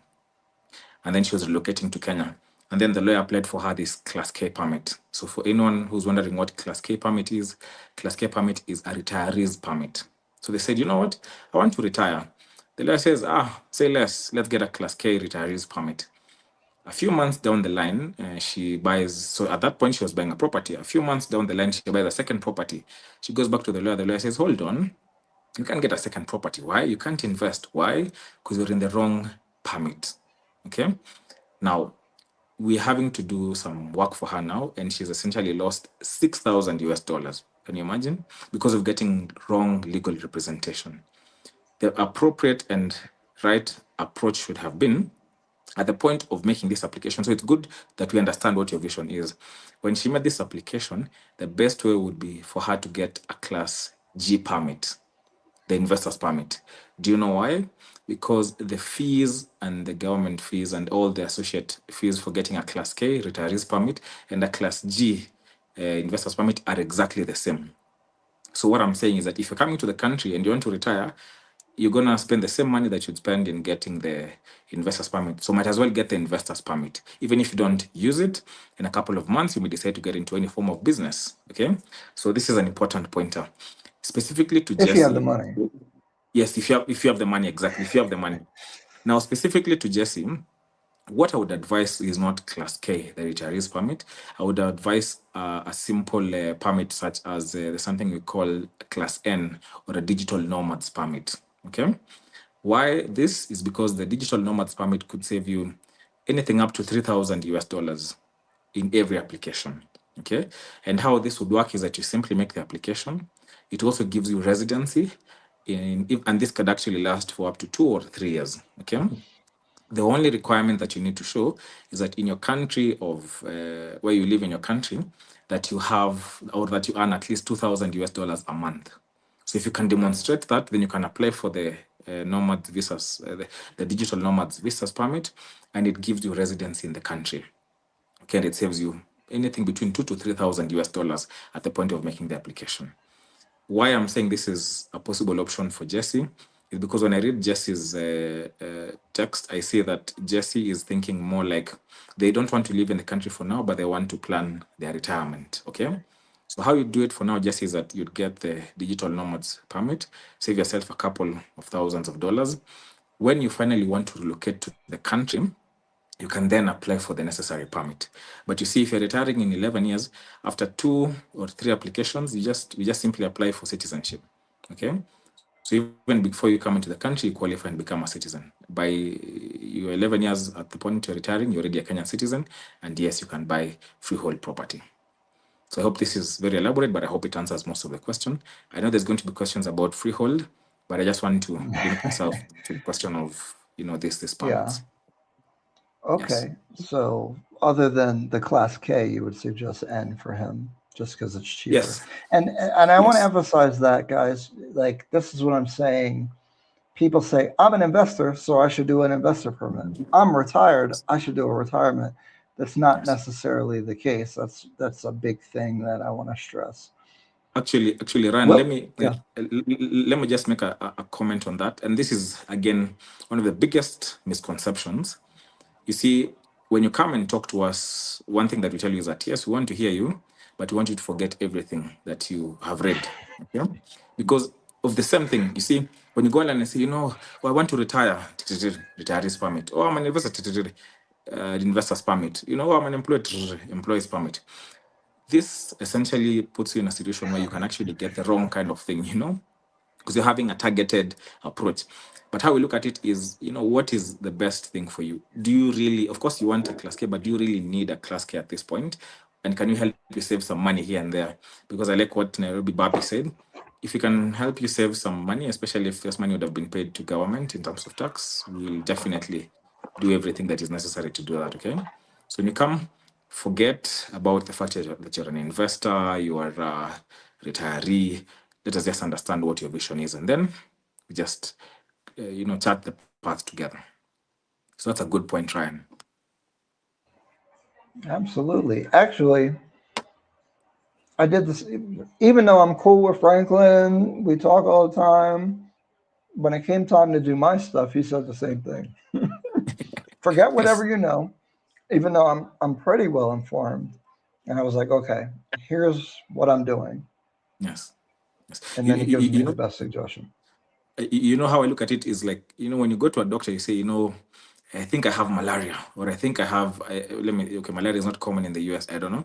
But, I think I have pneumonia, give me pneumonia medicine, So a quack doctor would be like, good, here's pneumonia medicine. But a good doctor would be like, hold on, let me take your vitals, let me check your temperature, have you been sleeping, are you eating, let's do some tests.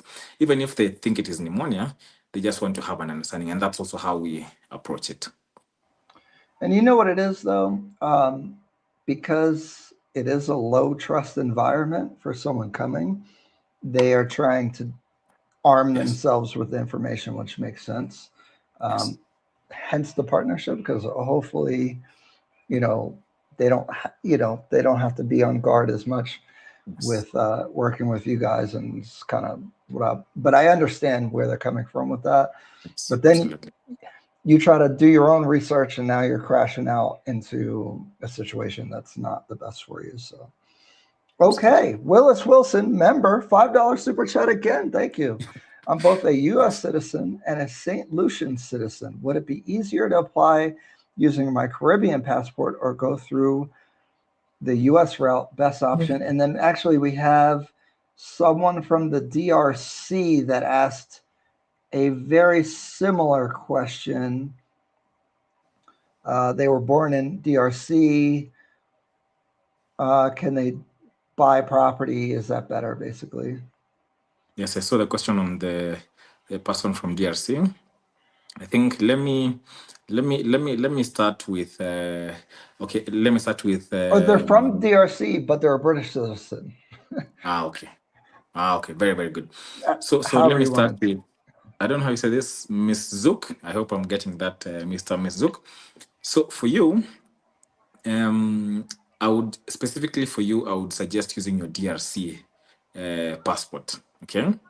The reason is because again, and there's a point that Ryan made. When you work with us, we have really made it a point because we know that many people take advantage of you as a foreigner. They also want to, people imagine foreigners just have money raining from heaven. But the kind of clients that we usually work with most of the times are not necessarily. I would say they're not really rich people. They're just average people saving, regular families. So we essentially have as a principle that we don't take advantage of you. And if you can save your money, we actually save your money. Even if taking a different route would mean more legal fees for us, we prefer you saving money now and us retaining your relationship in the long run. We think that if we find a way that you save a couple of thousands now, and then we retain your relationship for the next 10 years, we'll make more money with you. Okay? Now, for example, for our good friend from DRC, we'd prefer that you do the DRC passport. Now, any lawyer would tell you that use a British passport because it is a strong passport, but this is not true. From an immigration standpoint, if you have a DRC passport, you are most likely, and you most likely fall under the East African community. Okay? If you fall under the East African community, do you know that for you to get a work permit in Kenya or any form of residency, your government fees is free? Did you know that, Ryan? Yeah.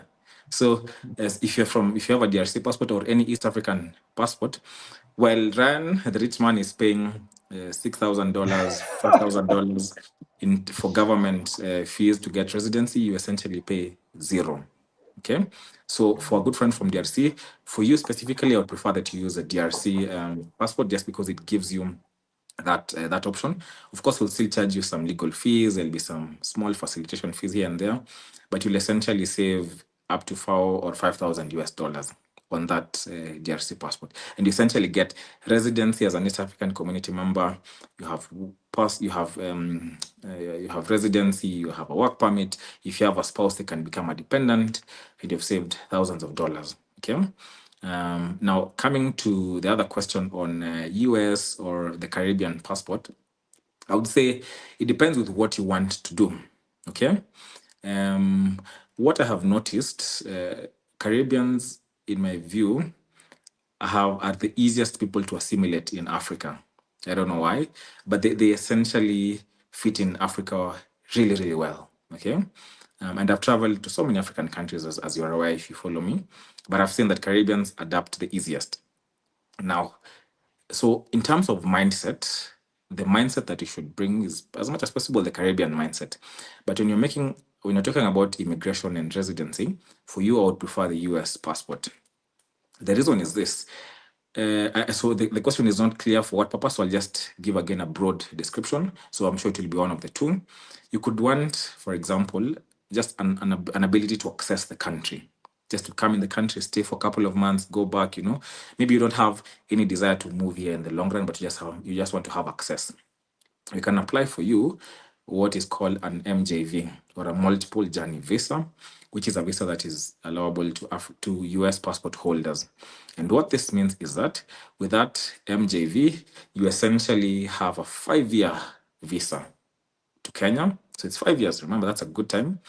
And at any given point in time, you can stay in the country for up to 6 months. Okay, so Wilson, if you're coming to the country and you just want to save on your money, we'll get this MJV for you, and it's just once in 5 years. And once you get it, you have access to the country at least 6 months without having to leave. After 6 months, you'll have to exit for like a day and then come back and then start another 6 months. Now, although this essentially just gives you residency, it doesn't necessarily give you a right to work, but it allows you to invest. And I'll give a distinction between investment and work briefly. So, but this is an option that is available for you. Why this option is available is because it will save you thousands of dollars again. Getting this MJV would cost you less than $300. Again, this will save you a lot than spending thousands of dollars in getting what you don't need. So again, really, Wilson, it really depends on what you want. The second option, if you want to come and say work here, you want to come and relocate more permanently, I would still use an American passport. Why? Because in a sense, the American passport is presumably strong, so it makes your process faster, much easier. And America is a bit aligned to the US, so it gives you a better advantage. So preferably, essentially those are the reasons why. So that I don't forget, I want to explain to you the difference between working and investing. And I like using examples, okay? Now, let me pick a random person. Mr. America, my good friend, good to see you. So Mr. America now is investing in the country. For example, Mr. America buys an apartment, okay? Runs an Airbnb or has a long-term rental in Kenya. He is an investor. Mr. America does not need to have a work permit. He doesn't need to have any special form of residency. He simply just needs to have a Kenyan company or a company registered in Kenya, and remember again what we talked about, the separate legal personalities. So the company is Kenyan, the company is a resident in Kenya. Mr. America will have 100% shareholding in the company. And so what this means is that Mr. America is an investor in his company. And to show you how this is such a simple logic, I like to use, if I come to the US today, I can buy stocks or shares from Microsoft or Meta or Google, right? I don't need to have an American passport or an American visa. It's the same thing. The only thing is that in this case, you own shares in your own company. Now, this is a clear and good example of when you're investing. So if you're investing, The only thing you need is a KRA pin or the tax pin, an equivalent of a social security number. This is different from employment. If you're employed, let me use another example of Yugotabe. Yugotabe wants to move here. Let's imagine Yugotabe is Ethiopian. He wants to move here. He wants to set up a restaurant in Kenya. Okay. A work permit or him having employment would be for him coming here and getting employed in an Ethiopian restaurant like Abyssinia or Awash, Now that is employment. What is the difference? In employment, someone is giving you work. So you report to someone, the company doesn't belong to you. In that case, you need a work permit. Okay. In investment, like Mr. America, you own the shares in a company. You don't need residency. I hope this distinction is clear again, Ryan. Very clear, very clear. Hopefully everyone understands. Yes, absolutely. Sid causing trouble. All Black Americans do is complain, especially when they fail. I saw you talking trash to O'Shea in the live, and then he was talking trash back. Let's go to the next question. I guess briefly on this one, because we kind of covered it. Oh, no. No, I'm back. Sorry, What I'm back. happened? No, don't worry, I'm not leaving you, Ryan. Oh, okay. I'm not leaving you, Please yes. give a case example, Class K retirement, family of 5, 40K US dollar pension. Is that acceptable? Oh, yes. Yeah, that's absolutely. Because this is a Baller.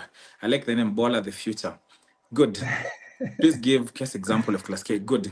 Now, again, Class K is a retiree's permit. Ryan, I hope you can see me, right? I'm visible in your screen. Yeah, I see you. Good. Yeah. So Class K, Bola, is again a retiree's permit. Okay. You can get this Class K permit. You'd have to be at least 35 years old. I really believe you're 35 years old, but I suspect you are. So it is available for you. The only requirement that you must demonstrate is that you earn or you make at least $2,000 US dollars a month or equivalent. Okay. So if you can demonstrate, so 40,000 is actually a lot of money if you ask me, because at the point of application, they just need to see at least 24,000 USD. That is $2,000 for every, for the 12 months. So it's sufficient. And on this Class K or retirees permit, you'd get the permit. And then your spouse would also get dependent passes. And your children also, the family of 5 would also get dependent passes. Good Is it question okay that I know it's might come. pension income? Because it's not from working, right? Like you're just getting something from, okay.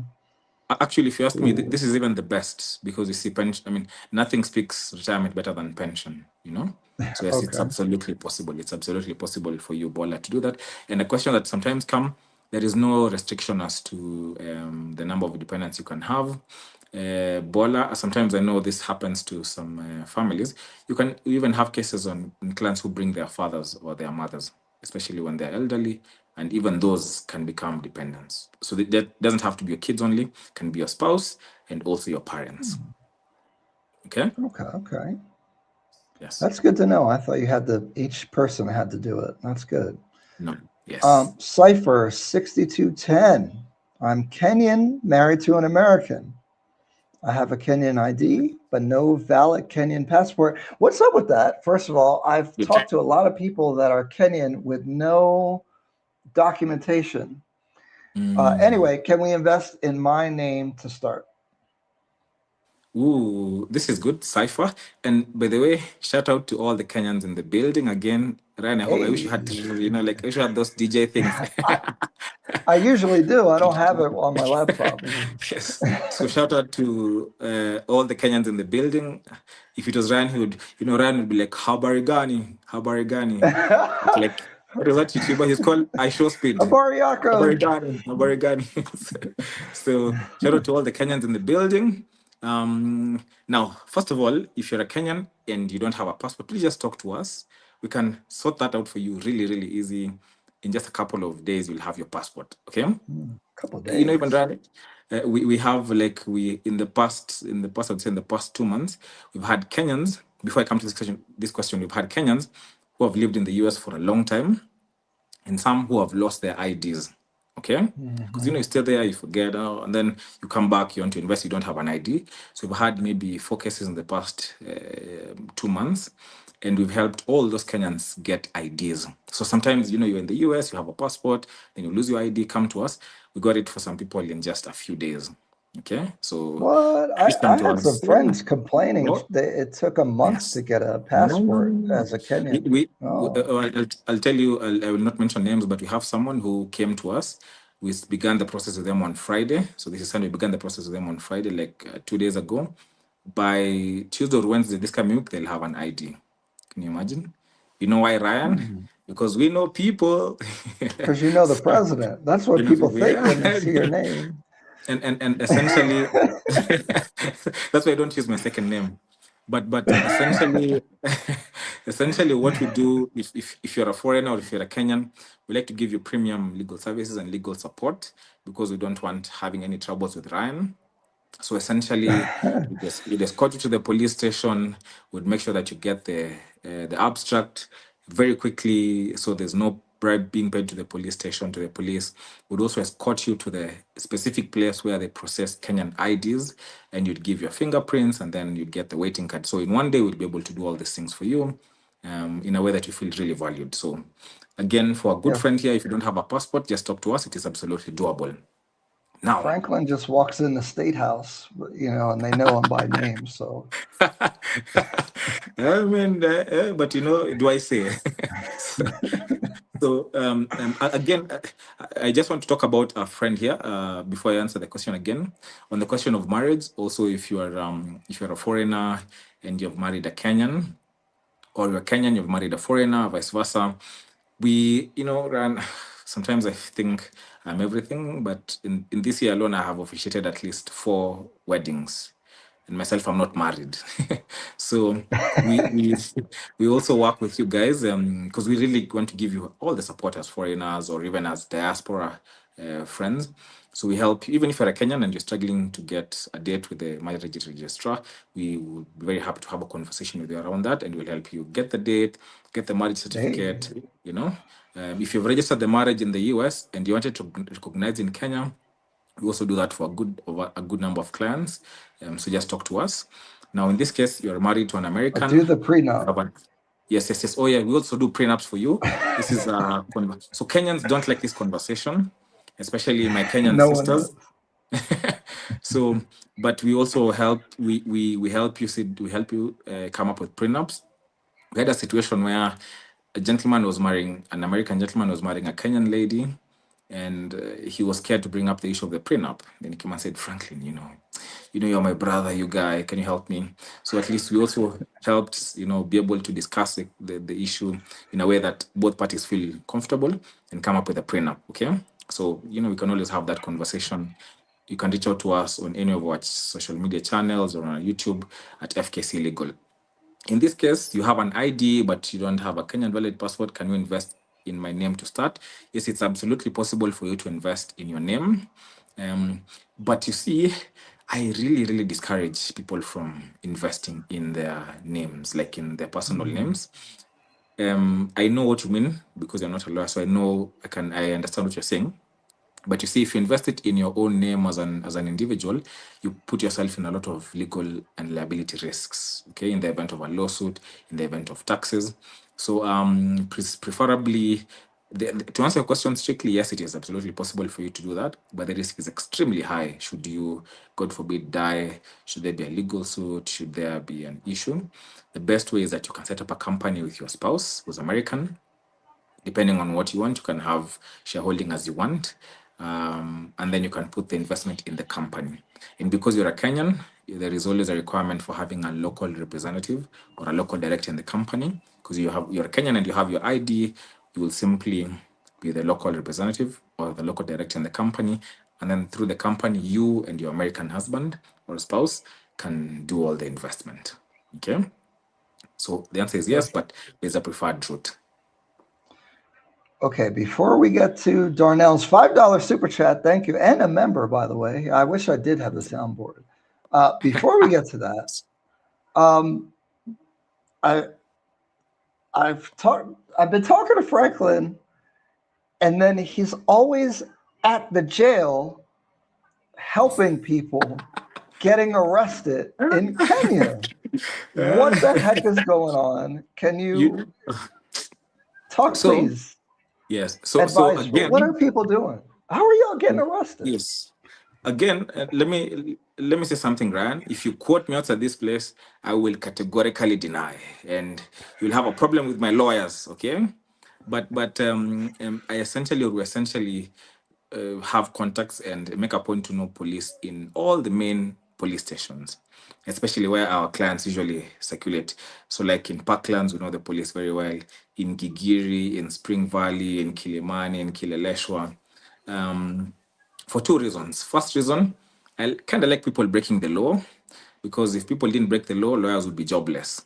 Okay, so please break the law, create employment for us. But also because sometimes there's always rotten mangoes in the market. So sometimes we have you're driving, you look like a foreigner, and then the police just stops you for no reason, harasses you. You can always just call us, and because we have a relationship with most of these police, we simply just help you come out of that problem. There's a time even like there's some cops in Kilimani who know me, so sometimes I would find my clients, and sometimes they're in good shape, sometimes they're in bad shape. Like we had a client who had overstayed their visa. So they says, "Oh, I want to call my lawyer." Then they said, "Call him." They're like, "Oh, Frank, it's you." Go, to the point that they know me. They're like, "Oh, it's Frank's, you're Frank's client. Okay, you can go." So, but essentially, if you have a problem, if you're in Kenya, just better call Soul. In this case, better call FKC Legal. But don't get arrested. That was a joke. Yes. Well, but in the US, we talk about how to handle being stopped by the police. Could you give some tips Yes. on what people should do? Yes, I will say this without because I don't know if the Big Brother is watching again. But essentially, someone is called Sovereign the Global TV. Good comments. If you're stopped by a police, just stop. Okay.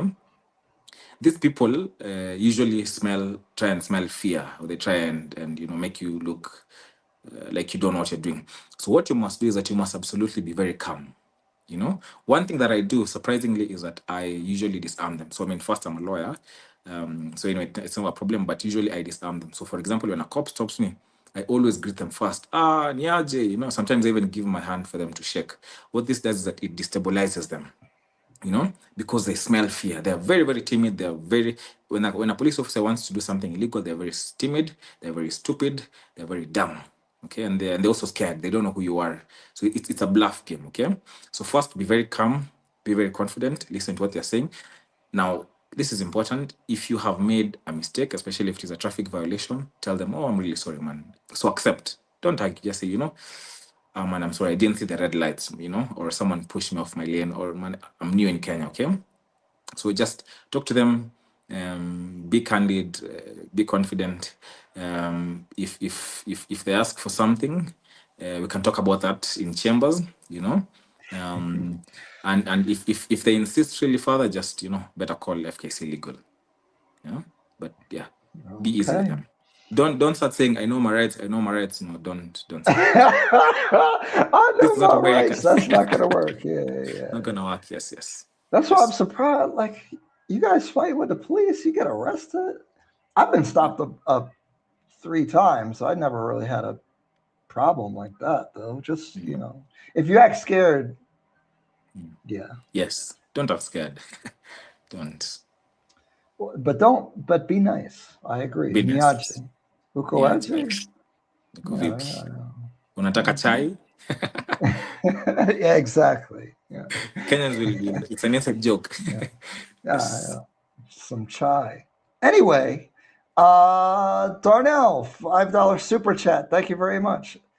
Member also, thank you, all the members. I purchased this condo. Can I transfer it to a new company for short-term rentals and future expansion? It's under my name. I haven't taken possession yet. Very good. I'm in the same boat. Darnell, this is a really, really good question. It is absolutely possible, and I really encourage you to do it now as soon as possible. you should, if possible, transfer it to a company. Just because if you're a foreigner, the taxes become really, really difficult for you. Again, I don't know if you come, I presume you're from the US or from Europe or from somewhere. Your governments are really, really good with taxes.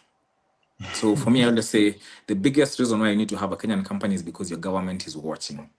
Now, Darnell, if you start making some money from Africa, your government starts wondering why is Daniel getting some money from this country in Africa.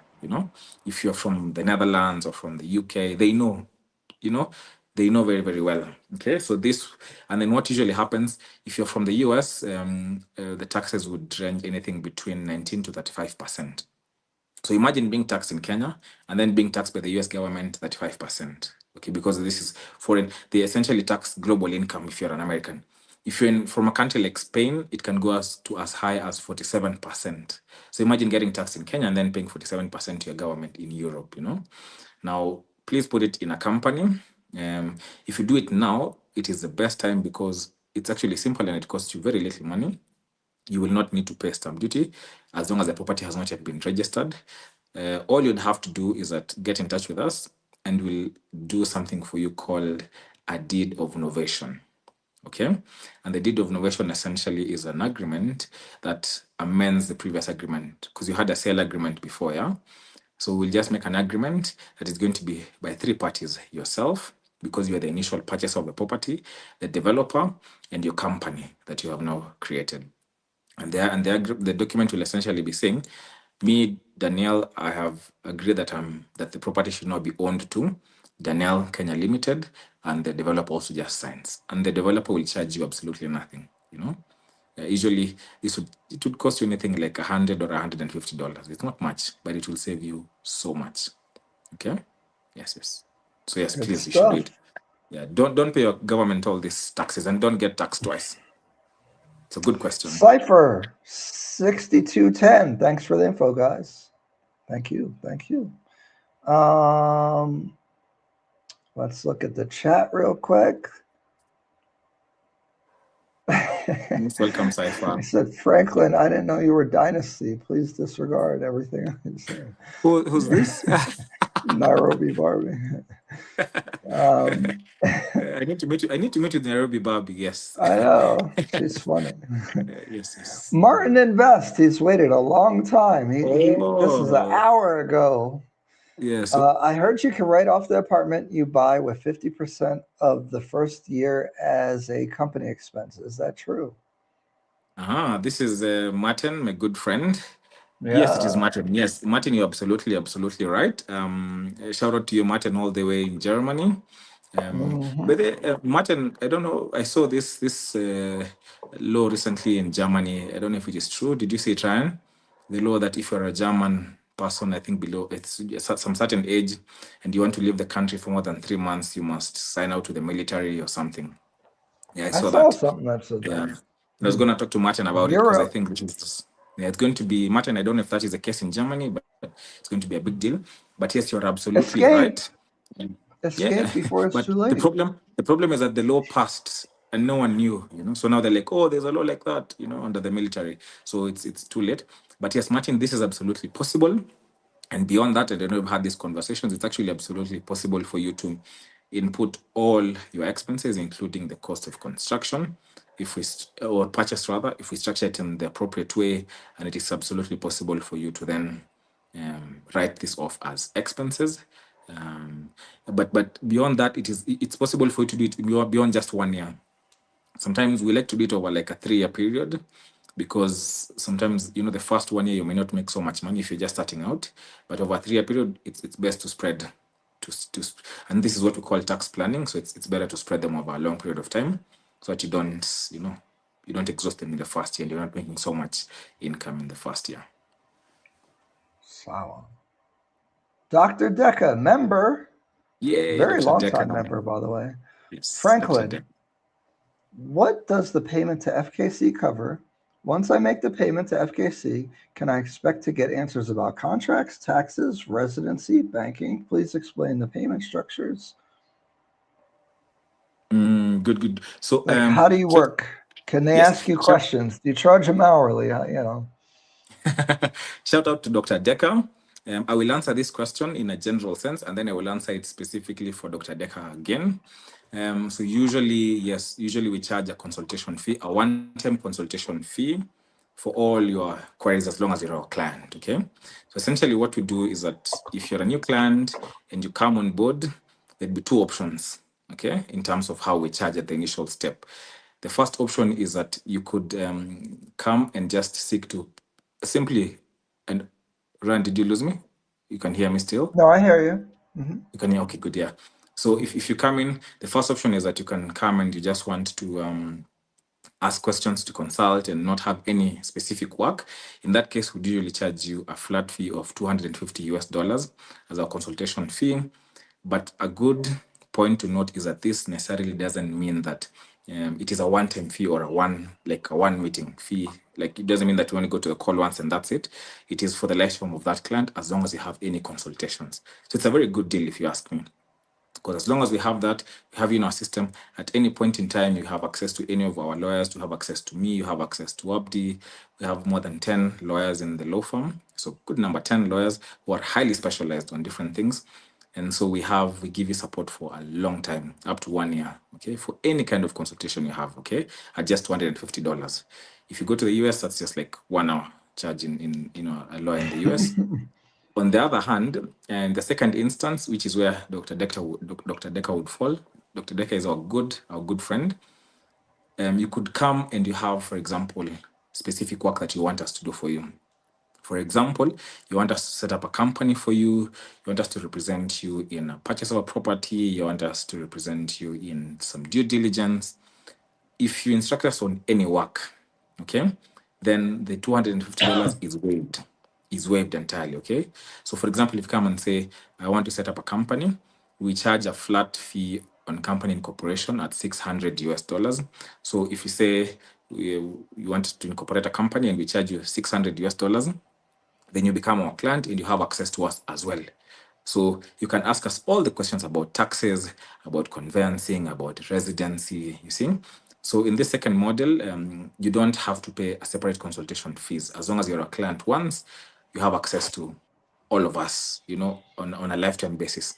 So that's a general answer. With respect to Dr. Decker, you're already our client, a really, really good client of ours. In your case, you can come to us at any point in time for any questions, ask us all the questions in taxes, ask us all the questions in contracts, as long as they are consultations. Because you are already an existing client, there is no additional charge for you. Because as you know, we've already done a good number of works with you, Dr. Decker. So in your case, no additional payment for any future legal work. But if you're a new client just looking to ask questions, we'll charge you the consultation fee. I hope this is clear. And so nice to see you, Dr. Decker. So, in the US, you call and ask one question on the phone, they charge you 15 minutes at $200, $300 an hour. So that's why people get hesitant.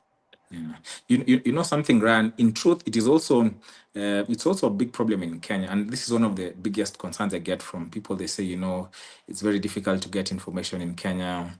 Lawyers are mean with information. Like there's this client who told us that they wrote to some lawyer, and then the lawyer said they did an email, and then the lawyer says, please call me. They said, call me, full stop.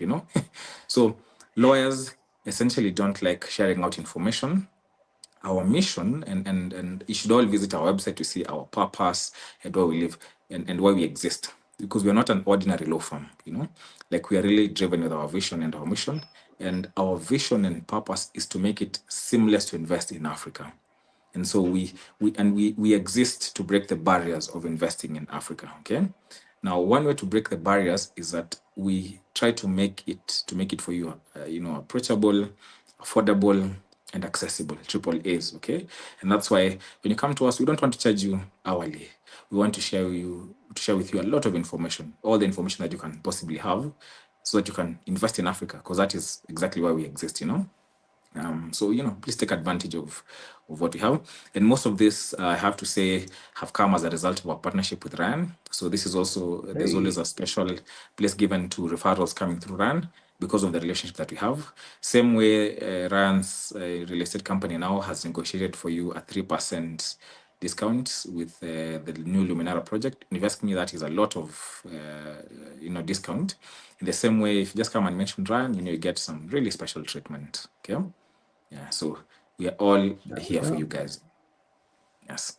What about the reservation fee? Sorry. Yep. What about the reservation fee if you transfer into a company and already paid this? So it is not a problem at all. There is an instance where, for some people, if they're not in a hurry, they usually incorporate the company first and then go ahead and do the purchase. Okay, so it becomes easy. The letter of offer is in the name of the company. The sale agreement is in the name of the company. There are some instances where, because of urgency or because of timelines, they end up buying before they even before they get a company. It's also not a problem. If you've already paid a reservation, this is for Grad. This is Gerard. Gerard Daniels. Nice to see you, Gerard. I think I know Gerard. Yeah, I think he's from the Netherlands. I'm not sure, but I think so. If you've already paid a reservation fee, it is still absolutely possible. If you haven't yet done the sale agreement, if you appoint us as your lawyers, would talk to the developer, and the sale agreement would then be done in the name of your company. So even if the letter of offer and the reservation was done in your individual name, the sale agreement could still come out in the name of the company. This would still be very ideal. In the third instance, if you already have a sale agreement, that's what I had mentioned earlier, you can just simply do deed of novation and it still comes out in the name of your company. So it is absolutely possible across the board. Sid, I purchased 2 properties in my name and I'm collecting rent for one right now. I can transfer to company if I set it up after the handover process. Yes. So for Sid, I don't know. This is Saniquel. So I don't know what country Saniquel is from. I don't know if Saniquel. I wish they mentioned if they were a foreigner. But if you're a foreigner and you're getting rental income in your individual name, it is possible, but it is not the most ideal. It is also not advised. As a foreigner, because you're a non-resident, it may have some legal liability issues for you in Kenya and also in your country. So consider putting it in a company. But to answer your question, yes, you can absolutely transfer it into the name of the company. I would really prefer if this is done before the sectional title is out. So please get in touch with us if you can on our YouTube channel, on our Instagram. Ryan is also going to give our email address on the chats down here and our phone number. So you can also get in touch with us on WhatsApp, by the way. We're very accessible on WhatsApp. And you can look at your situation. If the section title is already out, it still can be done. It's a bit complicated. It's going to be a bit costly for you, unfortunately. But if the handover has been done, but you still don't have the sectional title, we can still do it for you, and it is fairly simple. So either way, it can be done. It just depends with how far gone you are, which will have some additional layer of complication and cost, but it's absolutely possible. Martin's talking about Germany, trying to keep you locked up in Germany. Not that unexpected, but that's one of the reasons why having different residencies or citizenships is getting more important. A lot of weird stuff's happening in Europe. A lot of them guys are looking to escape. Martin, when I saw that news, the first person I thought was Martin. I was like, oh my goodness, what's going to happen to the good old Martin, Yeah, so they're trying to keep you up in the cold in Germany. And I saw Martin, even if you're backpacking, you have to inform the military. That's crazy. If you ask me, Oh, this is a good one. Khalid Mohammed, the lawyer has done nothing in research that took his time. It was simple sale. I said to the lawyer, I won't pay 1% for the quick draft. This is a thing because the rate for conveyancing is by percentage, but sometimes you guys already have the due diligence on these developers. Can you address this? Because yes, it does seem a little high sometimes, to be fair, if you've already done the research. I am putting them on the spot. Yeah, no, I like it. I'm going to answer this in 2 ways. if you go to a doctor's office today, and again you have pneumonia, you potentially know that you already have pneumonia. And in some countries like Europe and some countries, they will not let you buy drugs off the counter. You have to get some prescription. Yeah. So then you need to go to a doctor, pay some consultation fees, and then get the drugs. Now, what are you paying for when you see this doctor?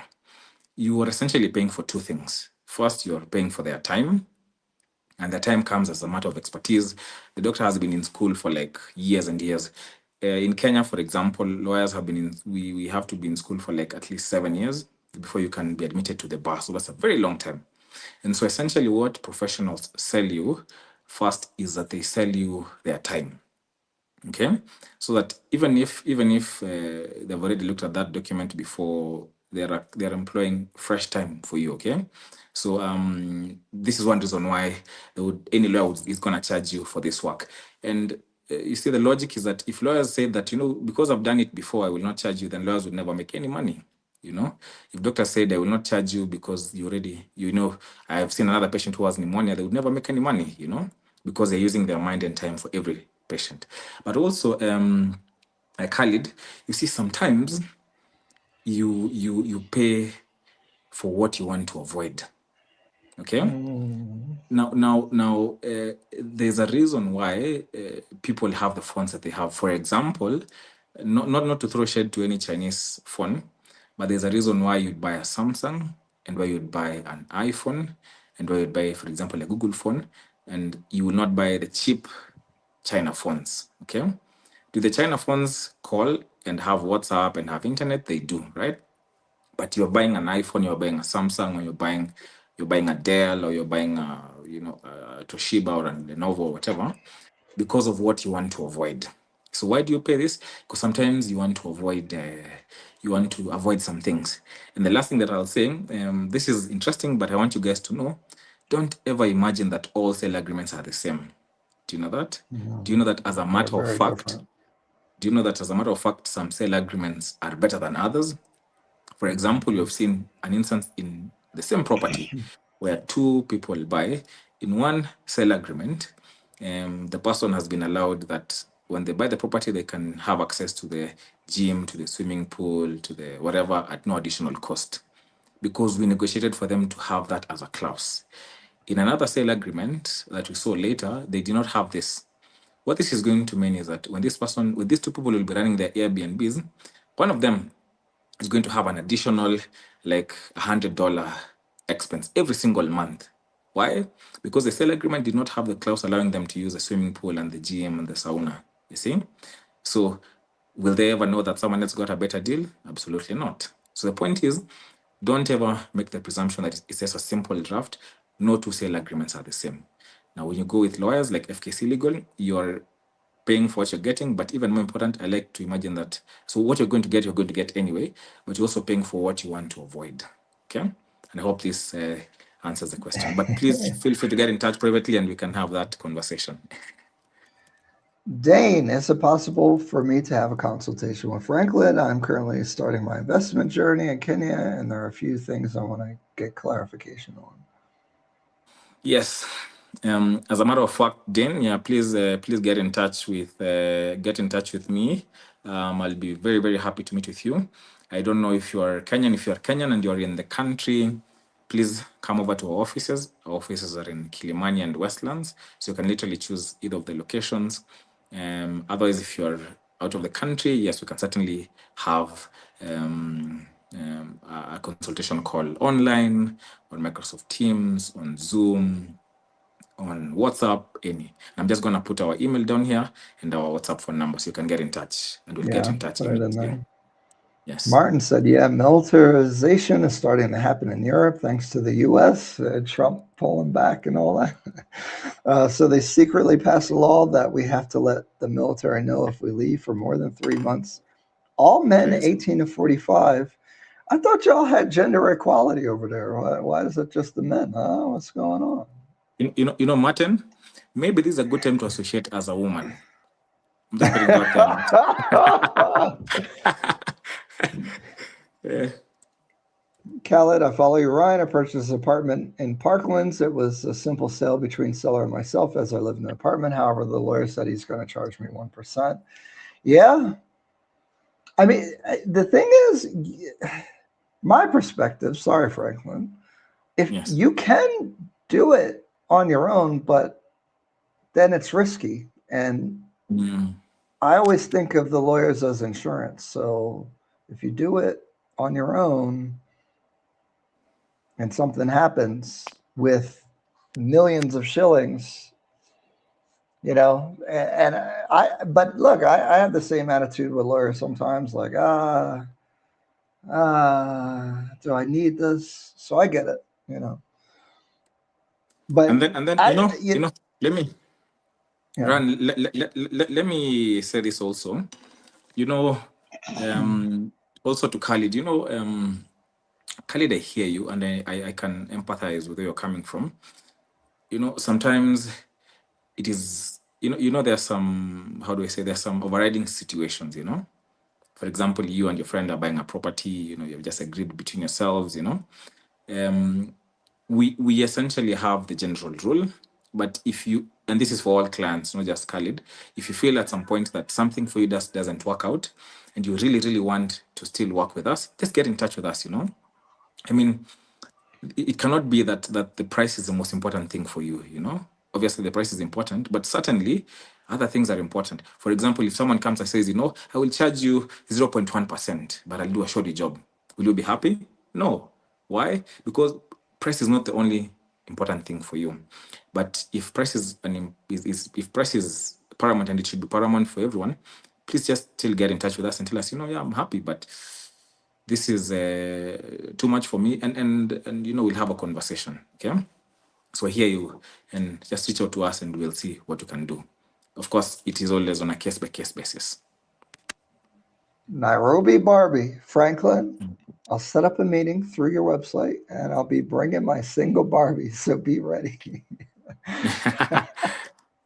Yes, actually, to Barbie, I'm just dropping our WhatsApp number down below. And by the way, our email is very simple. Even if you're not Kenyan, it's very simple. It's jambo@FKC Legal. And everyone knows what jambo means. Jambo bwana, habari gani? So just say jambo@FKC Legal and you have us, okay? Yes, and I look forward to meeting with Barbie. What is the normal fee for the lawyer? The developer will also charge me in handover. I don't feel like paying two lawyers. That is an annoying thing because they make you pay for the seller's lawyer. But maybe your lawyer can help you negotiate not to pay. Yes. I don't know. How does that work? Yes. This is, I'm still waiting for that comment to come up, but yes, what is normal fee for a lawyer? Yes, yes. Now, you see, I think, and maybe Ryan, this is one thing that you can do at Almasi Realty, okay? Maybe one consultation that you can do for potential purchasers, Khalid and so many other people, is to also make them understand the closing costs. Because I found this to be a problem, For example, we were looking recently with some clients. She was buying a property and it was maybe 120,000 USD. It was about 15 million Kenyan shillings. In the end, it was the property was valued at 120,000 USD. What they're going to pay at the end is about 135,000.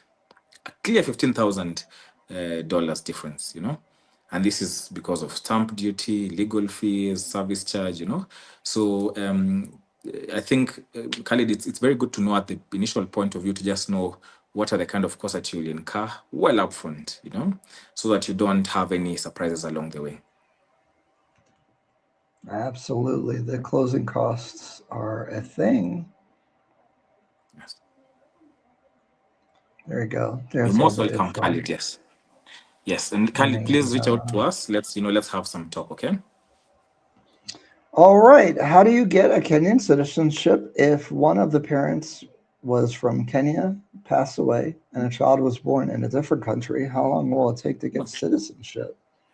Wait, Ryan, actually, the number on the screen is the other one. This is... Oh, it's okay I if you guys stole are here. this from your website. It's okay. That's on your website. It's okay. It's my personal number. You can get in touch with me directly. Otherwise, the other one is also the company. Wait, the one I gave is your personal? Oh, gosh. Yeah, but it's okay. I mean, it's still okay. But the Kenyan citizen. 100 people are going to call you.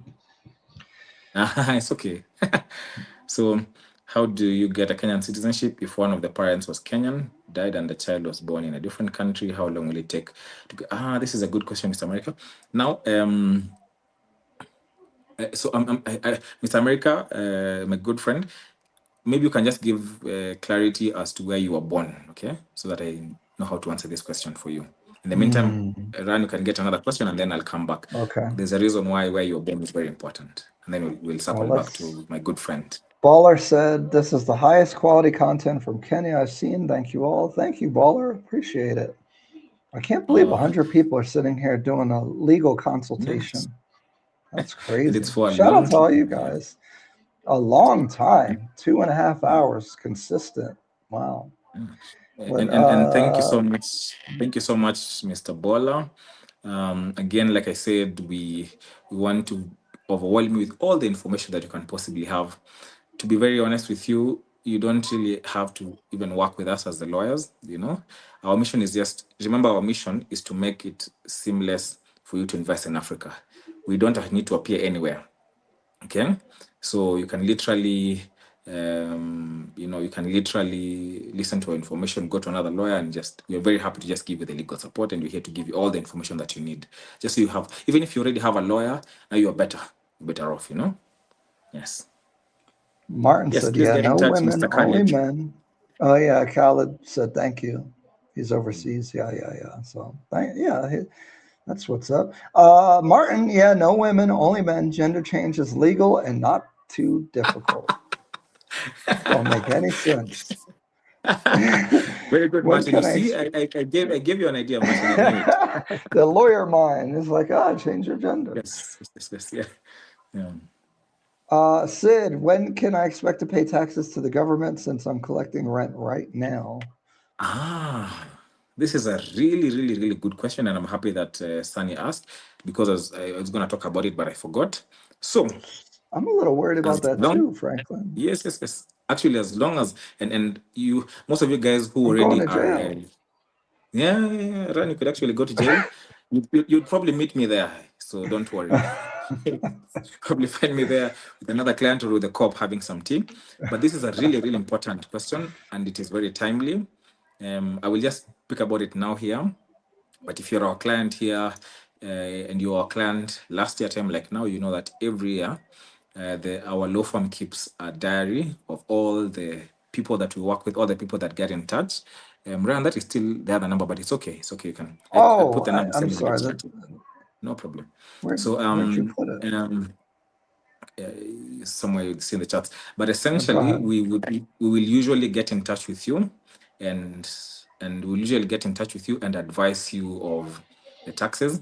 Taxes in Kenya are payable every year. They're payable on the following year before the month of June. So what this means, for any and all income that you got last year, even if you're in the country last year and you made zero money or 0 shillings or $0, we need to file your taxes in the month of this is May or June. Okay, so we start filing our client taxes this month and next month. Okay, so this is really, really important. You must file your taxes. If you don't file your taxes, depending on the situation, you are facing penalties of up to $200 in some cases. Okay, and you really don't want to pay those kind of taxes. Okay, so yes, you should absolutely file your taxes. The way we do it for most of our clients, especially if you're starting out, is that we make it so that your tax obligations are very limited. So you only have obligation to pay taxes once a year instead of every other month, and then we do that for you at the end of the year.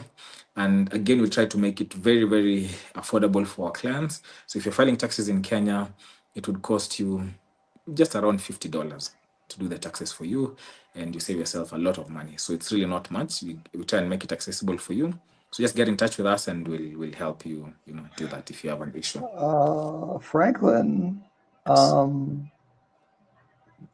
for later, like tomorrow, I think I got to do something for 2025. So don't let me go to jail. Yes. No, for real. And the other thing, I will not let you go to jail, Ryan. We need you. The other thing that I want to say, and I know people always ask this, but I did not make any money last year. It doesn't matter. It doesn't matter that you made no money last year, as long as you have a KRA PIN or your company has a KRA PIN, you must file what is called nil returns. Okay. So Oh, you must you're tell the allowed to government. do that? I thought they stopped it. So this is another clever lawyer trick that we've done. Okay. The government says, you know what? You're not allowed to file nil returns, zero. So do you know what we do now? We file for you 1 shilling, 1 Kenyan shilling. Yes. And 1 Kenyan shillings is not nil, it's 1 shillings. So that's essentially what we do for you. So even if you didn't make any money, you must file.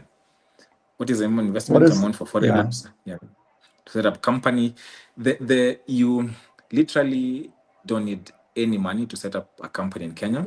The only thing is that, like I said, at the point of setting up the company, you just need to have the legal fees, and the legal fees would be just $600, and that's it. Okay, so you don't need like some lot of money, just $600, and that's it, and that is going to cover you for like 1 year.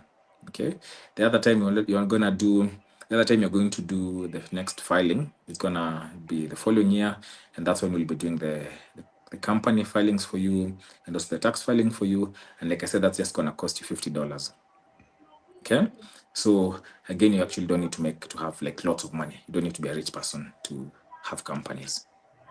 Gerard Daniels, we covered this earlier. I don't know the timestamp, but it's early in the video about the tax. It's like one of the first questions. So if you skim through the video, one of the first questions on there, you'll see the answer to that one.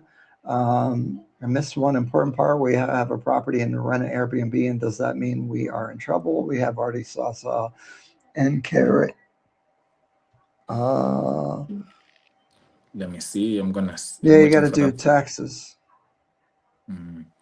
I missed this. This one is Mr. Good Friend. Your property and is rented Airbnb. And does that mean that we're in trouble? We have a resourcer and Caribbean. So actually, let me. This is a good question, and I think this is something that we need to talk about. Do you know, a month ago, KRA, or the tax authority in Kenya, cracked down about 400,000 Airbnbs in Kenya. Do you know that? Okay. So first of all, you need to check if yours is among them. In some cases, they send an email, they get in touch on call, but it was actually 396,000 people with Airbnbs. You see that's a big number, right? That's a huge number if you ask me. Why this is a big deal is that for you, my good friend, if you're not Kenyan, this Kenyan authority can follow you in your country, can come and say, hold on, you are from the Netherlands, for example, you made an income in Kenya, you haven't declared.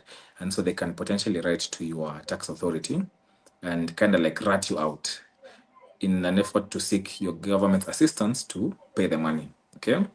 Now, and if they do that, obviously you'll have a big problem also with your government in terms of paying taxes and whatnot. So this is another reason, again, like I said, if there's anything you take home why you need to have these things in a company, is just to avoid this liability attaching on you in your home country. You really don't want your government meddling into your African business, okay? Now, and then so there's the first thing. There's a crackdown on Airbnbs. Secondly, there is also a move that the government is trying to do now, but of course we are opposing it, and we can talk about it later in detail. But there is a move to want to say that guys like you with Airbnbs must have licenses. Okay. Now, what this essentially means is that the government is going to try and put you in shape. No, who has an Airbnb? Who has an Airbnb? In truth, more than 80% of the people have not complied. So, but the government is obviously trying to push. In your case, you haven't. If you're renting it out and you're having Airbnb, please just get in touch. Let's see how you've been receiving the income. Airbnb, the company Airbnb, and also Booking.com. If you don't know, they also report to the Kenyan government. Just so you know. They pay taxes in Kenya. So they pay taxes in Kenya. Usually, there's something called a digital service tax. So Airbnb, these guys like Airbnb, Booking.com, they pay it's called DST, Digital Service Tax, of 1.5%. Okay, and what the government does is that they look and say, okay, Airbnb, bring your records. Oh, we saw an Airbnb belonging to Ryan. Oh, we saw an Airbnb belonging to Martin. We saw Airbnb belonging to someone else. And then they're like, okay, let us look at Ryan and Martin. Did they submit similar reports? You know, because ask yourself, how did they find 396,000 people? You know, it can't be random. It's these apps, Airbnb, Booking.com. So this is a big thing for you to think about. How to do it is just to first of all have the company, but already if you're getting paid, just get in touch. We'll see how we can go about it, so that you don't have any legal liability attaching on you. Okay. Yes. Back to Mr. America's question. The child is a U.S. citizen. Mother was Kenyan citizen. That's a follow-up from his previous one. Okay. Does that give me I gotta find it again. So let me. The child is a U.S. How do citizen. you get a Kenyan citizenship if one of the parents, Kenyan, died and a Okay. child was born in a different country? How long Very does it good. take? Very good. So And the child's from the U.S. Mom was yes. Kenyan. Yes. So Mr. America is my good friend. As long as one of the parents of the child was Kenyan, then the child has a right to obtain Kenyan citizenship. Okay. So as long as even if they were born in the US and they can prove that the parent was Kenyan, they have a right to obtain Kenyan citizenship. And we've done this for other people. We can actually have a conversation to how to do that. Essentially, what would happen is that we will make an application for you, an application to have this child recognized as a Kenyan citizen. What they will need is the birth certificate of the child, a birth certificate of the mother, and in this case, and may her soul rest in peace. If the mom is deceased, we'd also need the death certificate of the mom. Okay, and then we'll take that, make an application, and the child will be given Kenyan citizenship as long as one of the parents was a Kenyan citizen. Okay, so it is absolutely possible. It can be done. Okay. Good question. Dr. Deca, $10 super chat. Woo! Thank you. Agree with Yes, I Khaled. wanted I to was thank wondering why I was paying the developer lawyer's fee. FKC is helping me close on 2 properties, and any money saved is appreciated. Yes, actually, What's been your yeah. ability to get that price down? Are you able to do that? What we have done, and I know some clients will know because I've had this conversation with them, just because of the kind of pricing that we do. Usually, in cases where, say, we already have a relationship with the client, or the client is buying several properties, or the properties are of high value, we are always open to having discussions and seeing how can we be flexible on some of the payments. I know some clients here can confirm. Sometimes when a client comes and they say I'm doing several things, we would even tell them, if you're doing several things, we'll just offer you a discount as a matter of principle in the firm. So yes, usually, and I'll tell you, actually, this is also a point to Mr. Khalid. Sometimes, because we are a profession, you guys can check out something online called the Advocates Remuneration Order. Okay, so it's a fee schedule that is binding to lawyers, and it stipulates exactly how lawyers must charge. For example, lawyers must ideally charge fees anything between 1% and 2%, depending on the value of the property. In most cases, the main value of the property, and you guys can actually ask ChatGPT, you will see this, the value is always about 1.5%.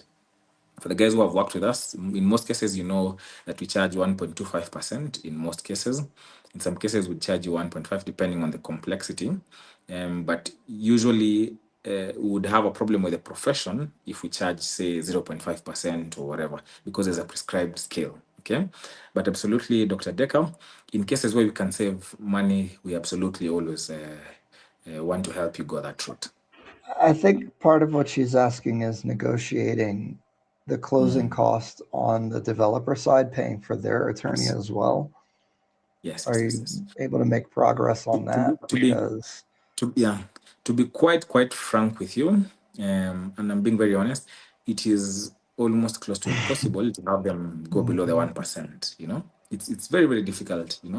And by the way, if you think about it, like the logic that Khalid made, which is a good logic, they essentially do the same thing repeatedly as developers lawyers. Actually, they do nothing. They just change from Dr. Decker to Ryan to Frank. That's it. And the payment terms, and that's it. But they still get paid 1%. At least we do more work. We do due diligence, we do negotiation and whatnot. But to the defense of the developers lawyers as well, it's also because there are professional rules applicable. Okay. So sometimes it's really, really difficult. I've never seen a situation where they've gone below the 1%, unfortunately.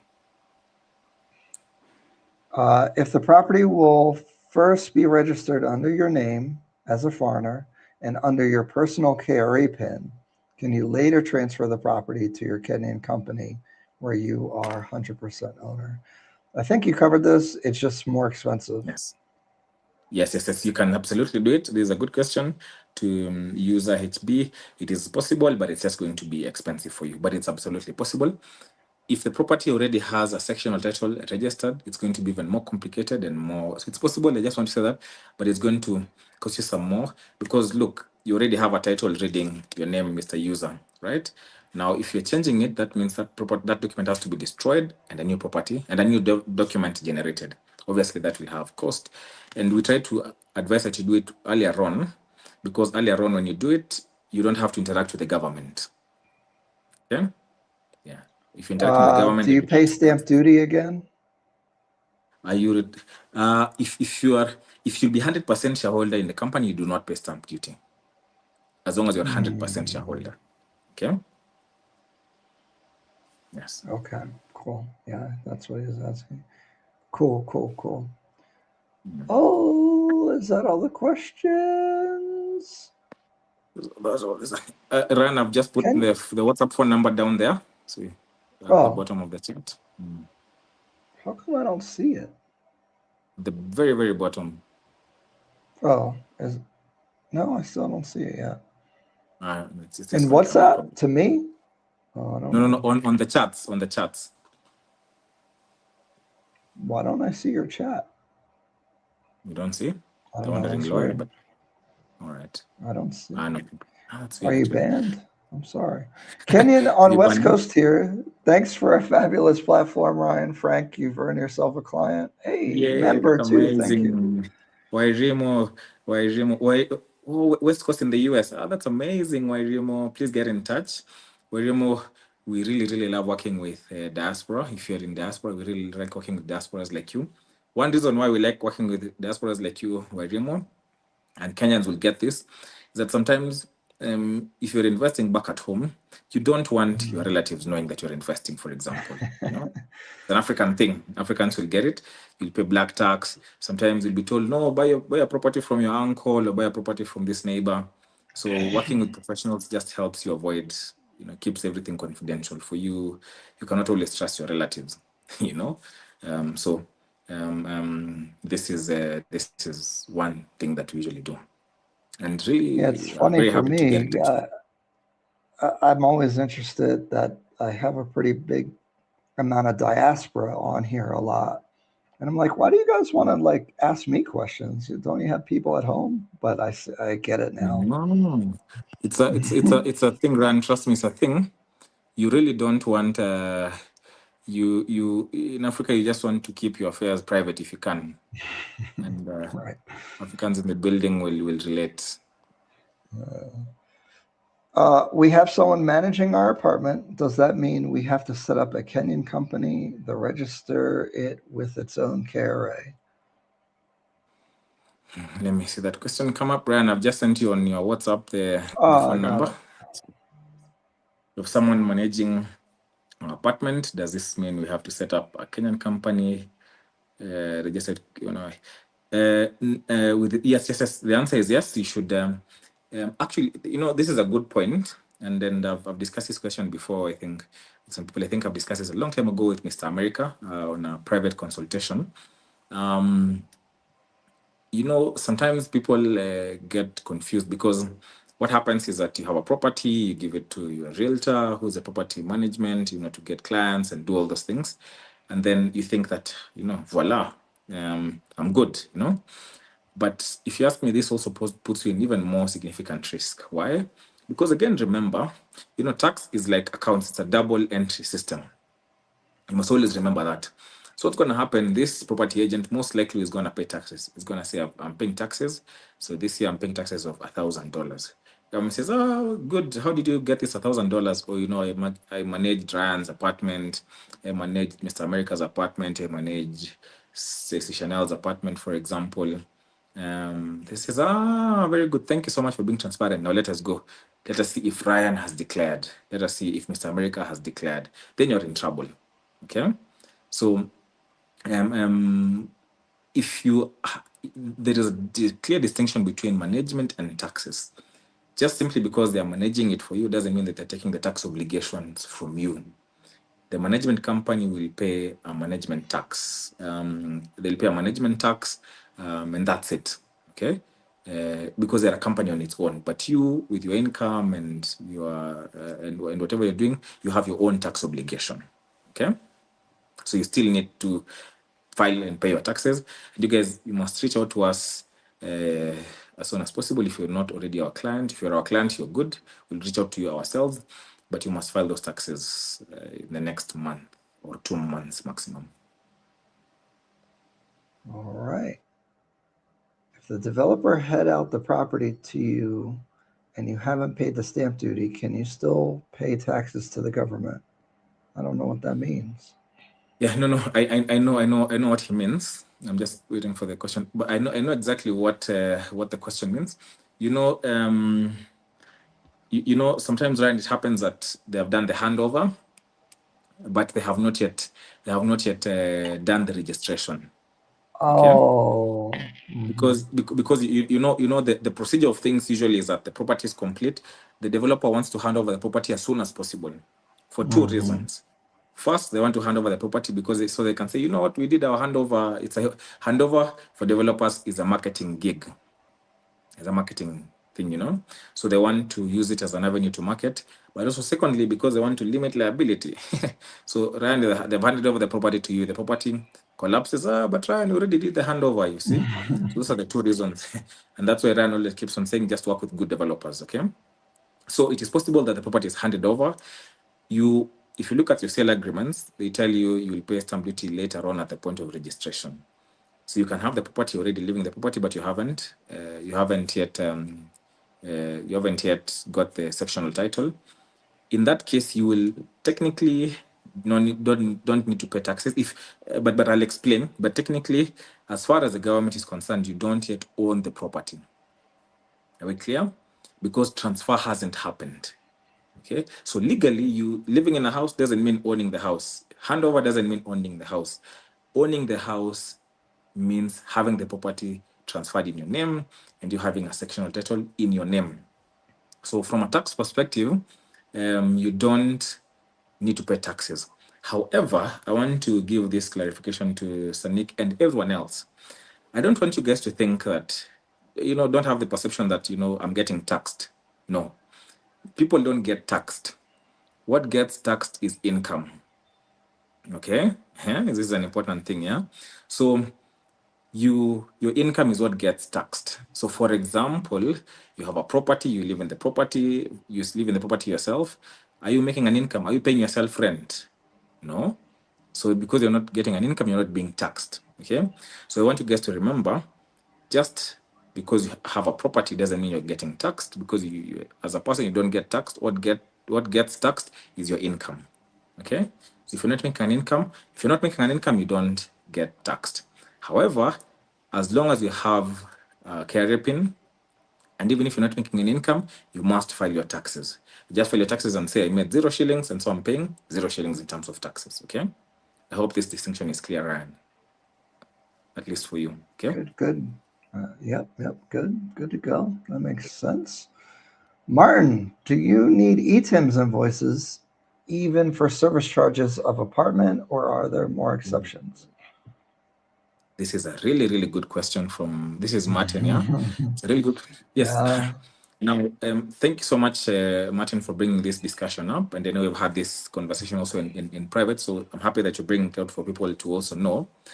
You know, effective 1st January this year, in Kenya, you will not be allowed to input expenses for any income if you do not have ETMs receipt or ETMs invoices to support the expenses. Okay. So now let me break this down for you. Last year and the other years, what you'd simply do is that you'd say, oh, this year I made $1,000 in terms of profits. But hold on, I paid rent, I took rent for lunch, I paid a cab, I paid internet. And so all my input expenses were how much? Yeah, $900. And so as a matter of fact, I made a profit of $100. And the government will be like, okay, we trust you, you're a good person, fine, we won't tax you. Then the government noticed, but hold on, people are taking advantage of this. So now, effective 1st of January this year, you will not be allowed to declare any expense if you have not had an ETIMS invoice. And so, Martin, in your case, yes, you need to have an ETIMS invoice even for service charge and for all those charges. However, you can talk to us and we can talk about it later. There are some instances where the person who is offering your service does not want to raise an ETIMS invoice or is not even capable of raising an ETIMS invoice, whatever reason. What you do in that case is that you simply, you do a reverse invoice. Okay? So it's called reverse invoicing. You go to the ETIMS platform and then you do a reverse invoice. You say, I paid Ryan. Ryan hasn't given me an ETIMS invoice, but I know Ryan's KRA PIN. So I do a reverse invoice to Ryan. Okay?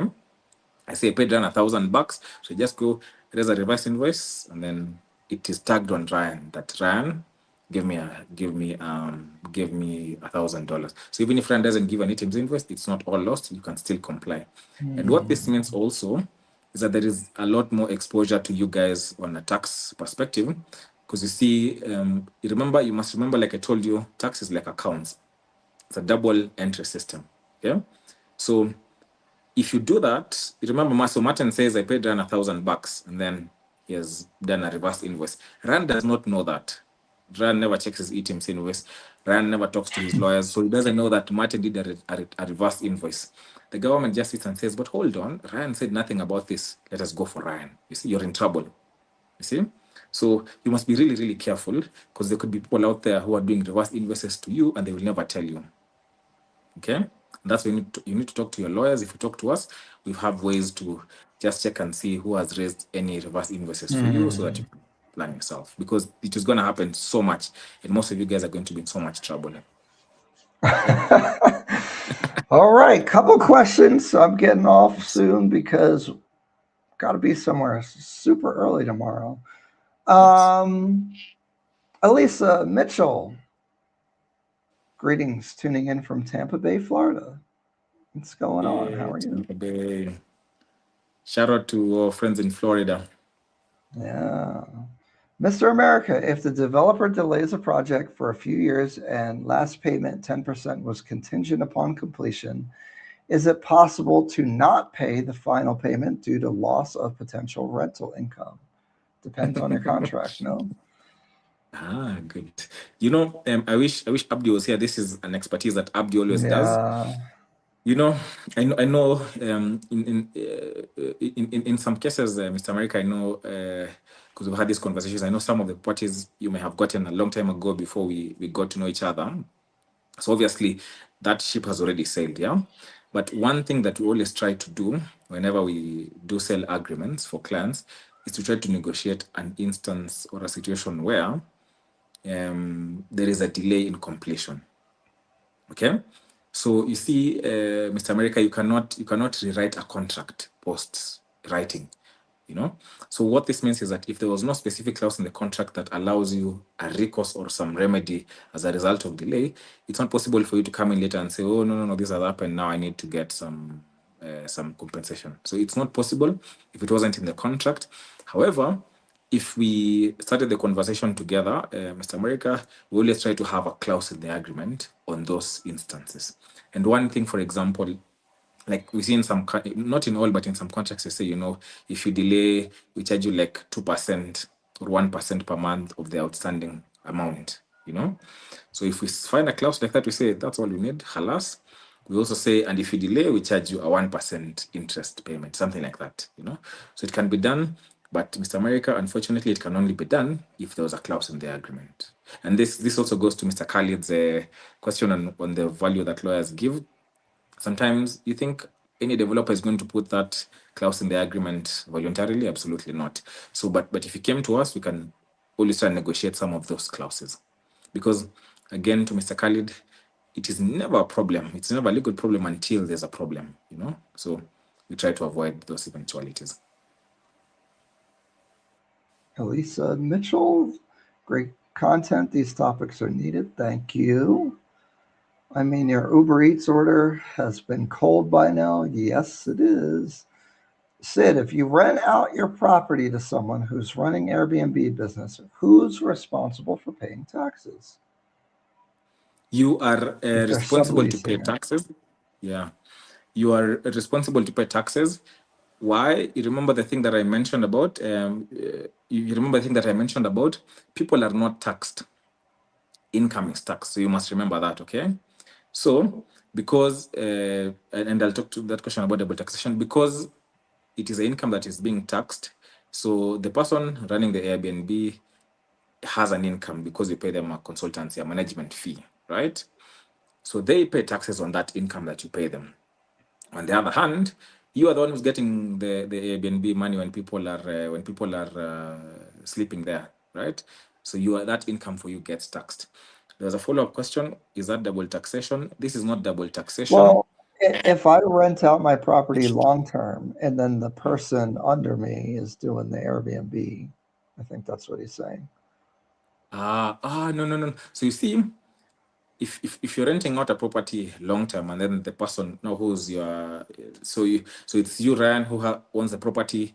Frank has rented it out for you, and then Frank does Airbnb where Abdi stays, right? So you, Ryan, remember again, let's talk about what kind of income you're getting. You're getting monthly rental income from Frank. Okay, so you, Ryan, will simply just pay 7.5% of what Frank is paying you.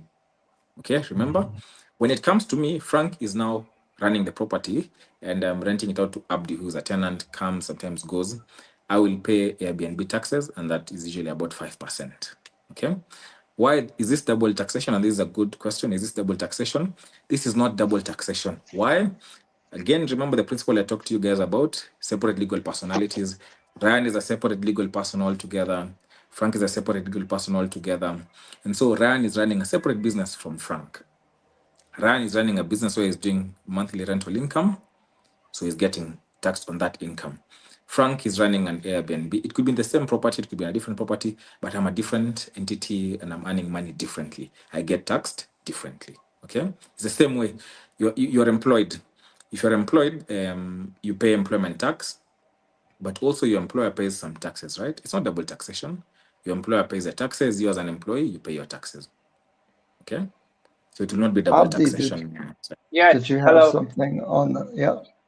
I wanted to answer, I think, one of the question a few minutes ago that Franklin just If it asked. was delayed, yeah, right, this one. If the developer delays a project for a few years and the last payment 10% was contingent upon completion, is it possible to not pay because of loss of rental income? No. This is pretty straightforward. If it's contingent upon completion, whether if he has completed even after delay, you still have to discharge your part of the contract of the bargain. So you are required to pay the 10%. What you can do is later on, the rental income aspect only plays out in your favor when you have discharged all your duties. That is when they always say, he who seeks equity must come with clean hands. So if you are seeking some form of compensation or reimbursements or anything or any sort of protection by the law, then you should also complete your part of the bargain. That is by completing the 10% that you are supposed to complete. Thereafter, now you can make any claims whatsoever that you so wish. And of course, any claims that you make must also be provided for in the agreement, because you see, I always tell my clients, the sale agreement is where the battle is either won or lost. So you have to be careful. You have to be careful that at the time of review, your lawyer has to include such clauses that in the event the developer delays, there will be a clause on rental income. Yes. But you're supposed to do your job and pay the 10% at all times. And I do want to say that that's where this 1% or the conveyancing thing can save you money, is if you have a better agreement of sale than someone else in the event of one of these issues. If you're able to negotiate, if the lawyer is able to negotiate a better contract with recourse, because the standard developer contracts don't have anything in there about if they're delayed, you don't get anything. And so if you're able to have that negotiated into your contract, this is where the value is a lot of times. Because if you don't have a good contract, for example, Franklin kind of brought it up with the amenities and the service charge. I had a whole thing with that. And my contract was very specific that the amenities are covered by the service charge. So no, you can't charge me to use the amenities because the service charge is supposed to cover that. So you can't add an additional fee. But if my contract didn't say that, then I wouldn't have a way to argue. Yes, exactly. So usually what happens is that many buyers think that they will always be equal to the developer. What usually happens is, remember, this agreement is always drafted by the developer's lawyer. So they always make sure that there's clauses protect their client, number one, and then afterwards, then you come in second. But if you have a good lawyer who is also, well trained to handle this, then you will be at par. The best you can get is at par with the developer. But surprisingly, I think from the previous questions that I was seeing on YouTube,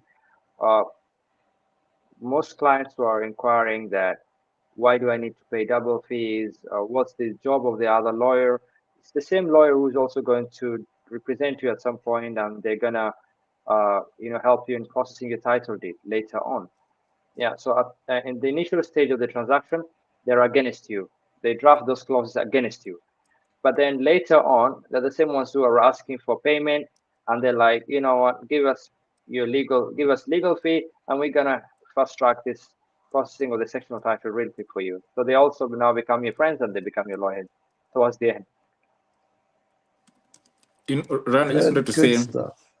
I wanted to say, just for the heck of it, just so all of you guys know, talking about the 1% or the 1.25% of the legal fees.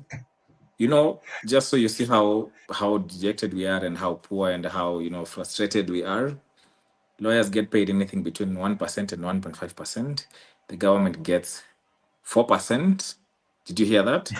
And the sales and wait, and the sales agent gets 5% or 4%. You see? The minimum Am fee. I? Yeah. Yes. Am I making some enemies out there?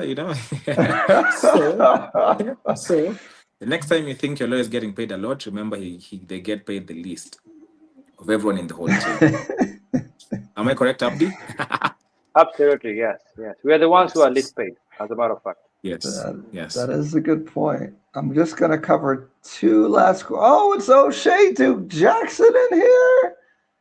Hey, what's going on, O'Shea? Legend. 25,000 Ugandan shillings. How much is that? I don't know. I'll have to look it up. It's a lot. Thank you, O'Shea. That's a lot, right? What? O'Shea, please, you should. I'm getting some new shoes. Thank you, O'Shea. O'Shea, please let me know when I come next to Uganda. You must, give me this kind of money as well. You can have some Rolex. Can meet at Owino Market. O'Shea knows what I'm talking about. Wow, O'Shea's in here. Man, O'Shea's been so impactful in the community. Man. Dang, that's crazy. I almost moved to Kenya, but too many of us saw me and the way I got my cricket set up I had to do. Yeah, but I thought you was over here. Oh shoot, that's crazy. I'm a little shocked. O'Shea is checking for us. Oh, thanks, man. I really appreciate it. And I got to tell you, I mean, I'd love to tell you in person, but um, you've done a lot. I know you get a lot of criticism, but I see how much you do behind the scenes for people. So whether people like your style or not, or whatever your perspective is, sometimes I think you've like even with the Kevin Samuels and all the people in the space all over the place, like I see you do a lot for people. So that's like one of the big things. And then obviously with Kanganda. So I just wanted to give you some flowers about all that stuff. I have a lot of respect for what you do. And I hope all is well. You're coming back to Uganda or you're coming back to Kenya? I think I see if you were in Kenya, I don't think you'd be having all those problems. But I'm kind of new here. I don't know. I don't know. I haven't ran into the same stuff yet. Some of it, I've definitely been lost some dollars already. So I'm starting to understand some of the things you're talking about. How long are you there for? I'm leaving next month. I've been here all year though, so I gotta get back at some point. But let me know, man. I'd love to connect. I know I don't like to impose though, so but I'm definitely interested in connecting because again, I respect a lot of what you do, and it's very important. I think you've made a huge impact over here. I've watched almost all the Kinganda podcasts and learned a lot before I even came in 2024. So I have to say thank you very much for what you're doing. And I know it's not easy, so I appreciate it. And y'all can say I'm glazing, but I don't know. It's just a lot of respect for O'Shea. So thank you. Mhm.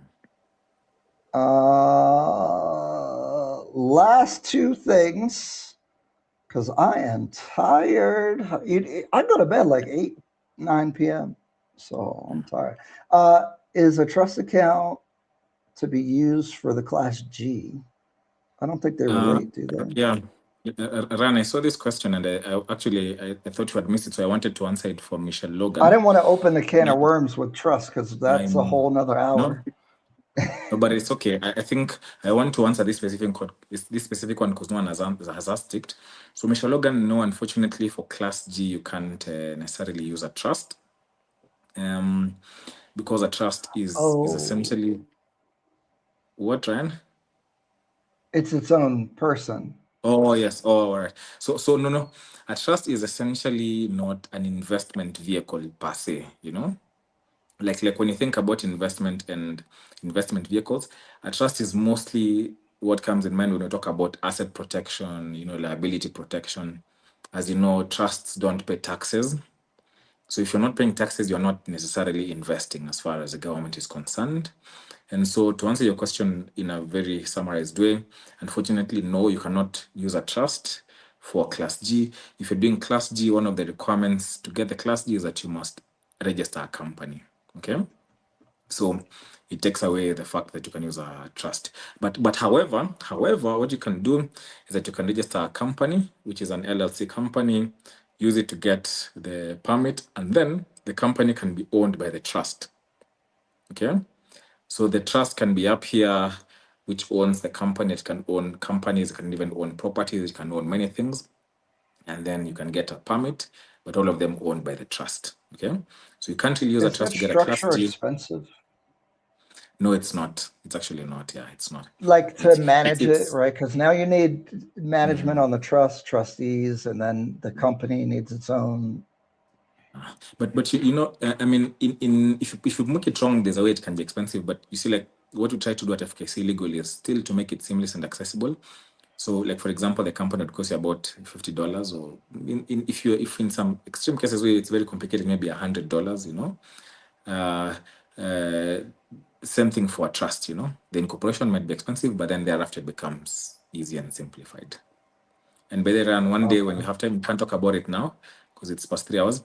But one day we'll talk about like now we're even doing some work for some people who are still on the aspect of investing in Africa. Like this client we're working with them now, I think from the US. They are setting up the investment in Kenya, but it's going to be owned by an entity that we're incorporating it for them in Mauritius.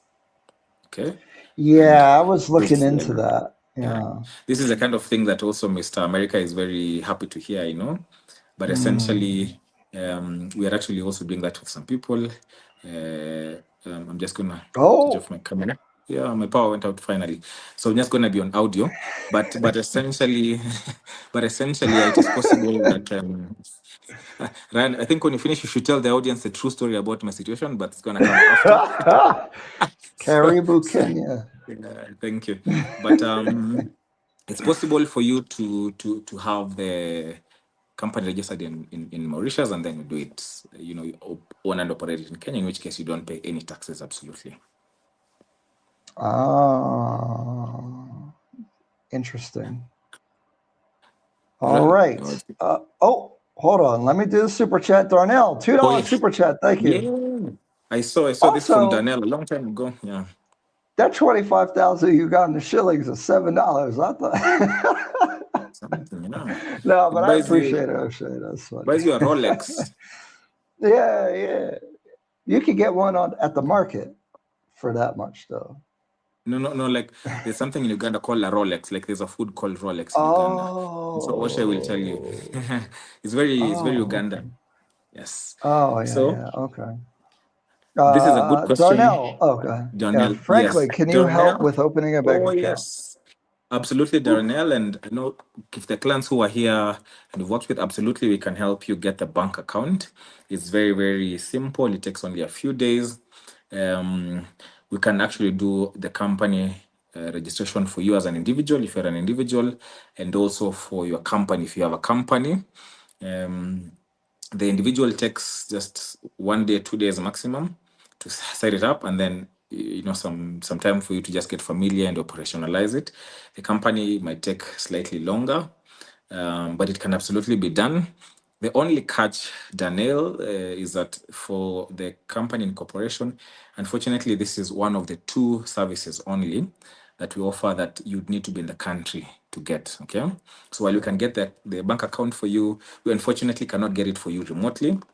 You'd have to be in the country physically, and then we'd escort you to the bank ourselves, or have the bank meet with you and then do the company setup. Okay, so it can be done, but you'd have to be in the country. If you're in the country, at any time, reach out, and I will personally take you to the bank to have this done. Sawa. Gerard Davis, we really appreciate FKC Legal. If you are looking for a lawyer, we really advise them, even we are just become their client. Thank you. Yeah, that's awesome. Oh, yay. Amazing. Gerard is a good friend from the Netherlands. Hey. Thank you so much, Gerard. Michelle Logan, thank you. I'll be setting up my appointment soon with Ryan, interested in Hefe Palace. Definitely reach out. Let us know. Do the almasirealty.com/buy, because that's how we keep track of everybody now, because it's getting busy. So, but I'll pull your information once I see it in there. But yeah, we'll show you everything. Hefe Palace has, I like the 1-bedroom plus study. Some of the other units, I think there's some better projects, but these are the things that we talk about. Dr. Deca, last comment. Ryan, will your company manage my Airbnb? The Luminara developers talked about UHost and some other Airbnb management companies.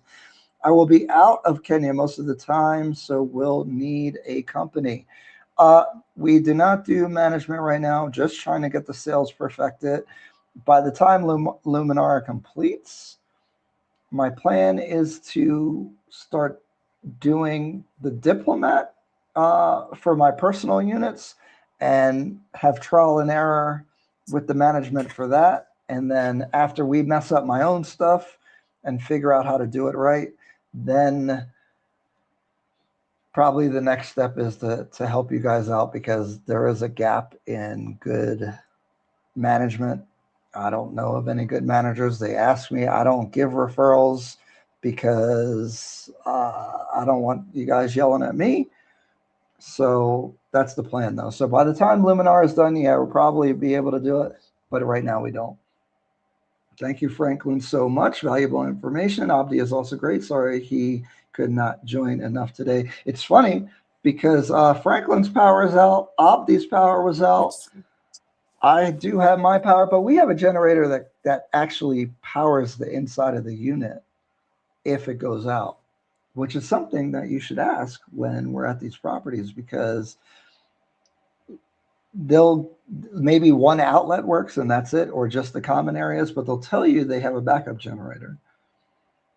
So something to think about. Franklin, thank you so much. I can't believe so many people stayed to watch legal stuff It's for so unbelievable. long. No?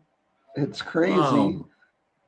I It's hope this unbelievable. But information was helpful to everybody. And thank you for giving, because like you said, a lot of people don't want to give free information, especially here in Kenya. And so it's very helpful and it helps people acclimate themselves so that they don't get lost in the sauce and caught up and in trouble. They can be armed with some information so that they can, the more information that you have, the less likely it is for bad things to happen to you when you come here. And then again, that's why we work with Franklin and FKC and Abdi, because I think, they can help you stay safe with some of this stuff.